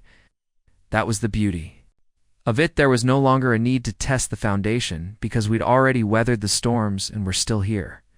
We weren't trying to prove anything to each other anymore. We were simply living the truth we had shaped with every small act of showing up, staying, and choosing each other again and again. One particularly brisk morning, I woke up to find June already dressed and sipping coffee on the porch. She looked out over the yard, bundled in an old sweater that dwarfed her shoulders and made her look even more delicate than usual, like a woman made of morning light and quiet strength. She didn't speak when I joined her, just handed me a steaming mug and let the moment stretch. Eventually, she said, I think I'm ready to finish that essay. The one I started about you. I looked at her, eyebrows raised. The one you titled Starting with the Locks? She nodded. It's funny. I didn't know how to end it because I didn't know what our story was yet, but I think I do now. Didn't need to ask what she meant. I knew. And she didn't need permission to write. She had lived it. Every word would be a reflection, not of what I gave her, but of what we built together. Later that week, I found her typing away in the writing room, soft music playing in the background, a cup of herbal tea beside her. She looked peaceful, steady, and in that moment I realized something profound. She was no longer writing from pain. She was writing from wholeness. The essay was published in a mid-sized but respected online magazine. It gained traction quickly, shared among readers who resonated with the idea that love after heartbreak wasn't just possible, it was often better. The piece wasn't sappy or self-indulgent. It was raw, truthful, graceful. She described how trust isn't given in full after it's been broken, but rather returned piece by piece, like fragments of a vase, carefully glued back together. She wrote about how I never once made promises, but always delivered on presents. She even included, the first question she ever asked me, how do I know you won't break my heart too? And how I never answered it with words, but with time. The essay's impact surprised us both. She received emails from strangers, women and men, who had walked through their own versions of locked doors and who found comfort in her honesty. Some of them said June's words gave them courage to try again. Others said it simply made them feel seen. I watched her glow from that response, not in the way someone basks in compliments, but in the way someone finally feels understood after years of quiet. It was beautiful to witness. One evening, we were invited to a small storytelling panel at a local arts center. June was asked to speak about her piece and the healing power of personal narrative. She was nervous. She hadn't spoken in front of an audience in years, but she agreed. On the night of the event, she stood in front of a room full of strangers and shared the journey that had brought her. From behind a locked door to a life lived in the light. She talked about grief and rediscovery, about learning to open again, without bracing for the worst. She didn't mention my name directly, but her eyes found mine in the crowd, and I knew. I was in every word, in the way her voice didn't tremble, in the way her smile stayed soft even as she revisited hard memories. Afterward, people came up to her with tears and laughter, sharing their own stories. One woman said, "You gave me permission to hope again." June squeezed her hand and said, "We all deserve to hope." I stood by, quietly proud, holding her coat, watching her step fully into herself. It was more than I ever expected, more than I thought I could ever be part of. The next week, we went on a small trip, a getaway, to a cabin in the woods she'd always wanted to visit. It wasn't fancy. There was no cell service, no Wi-Fi, just a fireplace, a creek, and the sound of trees speaking in wind. We spent hours reading, hiking, making meals together. At night, she'd rest her head on my chest as we listened to the fire crackle. And sometimes, we'd talk about nothing and everything. It was the kind of connection that doesn't demand entertainment, just as it exists in the stillness. In the ease, in the understanding that you are finally, truly safe with someone. On our last night there, June surprised me. She took a small envelope from her bag and handed it to me. Inside was a key, not to the house, to the cabin I rented. It for a year, she said softly, just for weekends. For whenever the world gets too loud, I was stunned. June. I figured we need a place to disappear to now and then, a place that's ours, not tied to memories or stories or expectations. Just us. I looked around the cabinet's modest furniture, its view of the stars, and nodded. This feels like a pause button on life. She smiled, more like a reset button. Back home, things continued in their lovely, slow cadence. We celebrated our first year together with a quiet dinner and a walk around the neighborhood where we first met. She jokingly asked if I ever regretted saying yes to the locksmith job that started it all. I told her, best job I've ever taken. She raised an eyebrow. Even though I interrogated you at the door, especially because "Of that," I said. We laughed, and she linked her arm with mine as we strolled past the house she once called her own. The porch light was off. New people lived there now. But we paused for a second, taking in the silhouette of a life we'd both outgrown. "That's where the past stays," she said. "Behind that door?" And this I replied, looking. "Ahead is where everything else begins." We continued walking, hearts full, feet light. There was no need for a destination. We'd all arrived. By the time spring rolled around again, the neighborhood had come to know us, not just as June and the handyman, but as a parent unspoken unit. We'd walk Vincent down the tree-lined streets, waving at neighbors who smiled, knowingly, as if they'd watched our story unfold from their windows like a quiet local drama. People didn't ask questions. They just welcomed us with small gestures, garden cuttings from next door, cookies left on the porch, invitations to community events that we used to politely decline but now sometimes accepted. One Saturday morning, we attended a small flea market in the park near the town square. June loved places like that, the randomness, the layers of forgotten stories waiting to be rediscovered. She gravitated toward a worn typewriter with keys that stuck slightly when pressed. "She's got character," she said, tapping the ribbon. With a nostalgic sigh, I bought it for her without hesitation. Back at home, she placed it in the corner of her writing room like a relic and immediately began a new piece titled, "Typed with Love." I never asked what it was about. I knew she'd show me when she was ready, the same way she always did, with trust, openness, and maybe a cup of tea. We weren't perfect. There were days when moods clashed and tempers frayed. June sometimes fell quiet in ways that weren't peaceful. I'd occasionally retreat into work when I didn't know how to name what I was feeling. But even in those moments, there was never fear, never the feeling that someone would walk away. We had learned how to pause and come back together, how to apologize without ego and listen without defense. That was the kind of love we had nurtured, not the cinematic kind, but the real, lived-in, enduring kind. June's essay continued to reach people. One day she received an email from a woman in another country, someone who had stumbled upon the piece during a long night of soul-searching.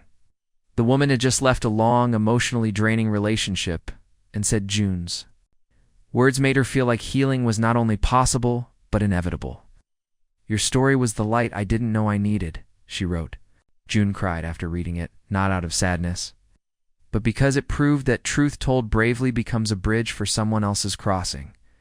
Later that night, while we were cleaning up after dinner, she looked at me and said, "I used to think the biggest risk I ever took was letting you in. But now I think the biggest risk would have been keeping the door closed." I turned off the sink and dried my hands, meeting her eyes across the kitchen. "You never really closed the door," I said. "You were just waiting to see who was willing to nod and stay." She walked over, slid her arms around my waist, and rested her head on my chest. "Thank you for staying." I kissed her forehead and whispered, "Thank you for letting me." Summer returned quietly, without announcement or fuss. The kind of summer that didn't blaze with heat, but lingered gently, stretching the days and warming the evenings just enough to keep the windows open at night. June and I had grown into a quiet rhythm so natural, so fluid, it sometimes startled me to remember where we began. From a door cautiously open to a life fully shared. We had covered a kind of ground no blueprint could ever chart. June had finished a new book, her first in years. It wasn't a novel, nor a memoir, but something in between. A gentle weaving of stories, moments, reflections on grief, resilience, and love after loss. She didn't dedicate it to me directly. Instead, on the first page, in a font, small and unassuming, she wrote, "To the ones who stayed at the door, through the storm and into the quiet." I knew what that meant. I felt it more than I read it. The day the book was released, we held a small gathering at the town library. Neighbors came, former clients of mine, friends she'd made through her writing circles. Meredith showed up with flowers and misty eyes. Even Vincent, now a little slower in his step, curled up at June's feet as she read a passage aloud. Her voice was steady, firm, laced with the authority of someone who had earned every word she spoke. She paused midway to sip water, then looked up at me through the crowd. "This passage," she said, was written after a walk through our old neighborhood. We passed the house where I used to live, the house with the old brass locks and that fading blue porch swing. And I remember thinking, isn't it funny how that place used to feel like the end of something? But now, all I see is where the story started. People applauded, but I stayed still, watching her in awe, knowing that applause didn't scratch the surface of what this really was.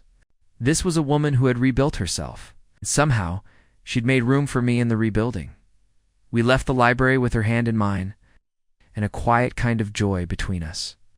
At home, she placed a single copy of her book on the bookshelf, tucked between poetry and essays, like it had always belonged there. We sat outside that night under string lights she had insisted we hang earlier in the spring. June poured us both a glass of wine, and we talked about everything and nothing at all. Stars blinked above us like old friends. Vincent snored at our feet, and somewhere deep in the stillness, I felt it that rare, impossible peace of having arrived exactly where you're supposed to be. Eventually, June leaned her head on my shoulder and whispered, "I'm not afraid anymore." I didn't say anything at first, just wrapped my arm around her and let her words sink into the silence. Then I said, "You never had to be." And there it was, the closing of one chapter, the quiet beginning of another. Not dramatic, not cinematic, just real. It's just ours. Up next, you've got two more standout stories right on your screen. If this one hit the mark, you won't want to pass these up. Just click and check them out. Don't forget to subscribe. And turn on the notification bell so you don't miss any upload from us.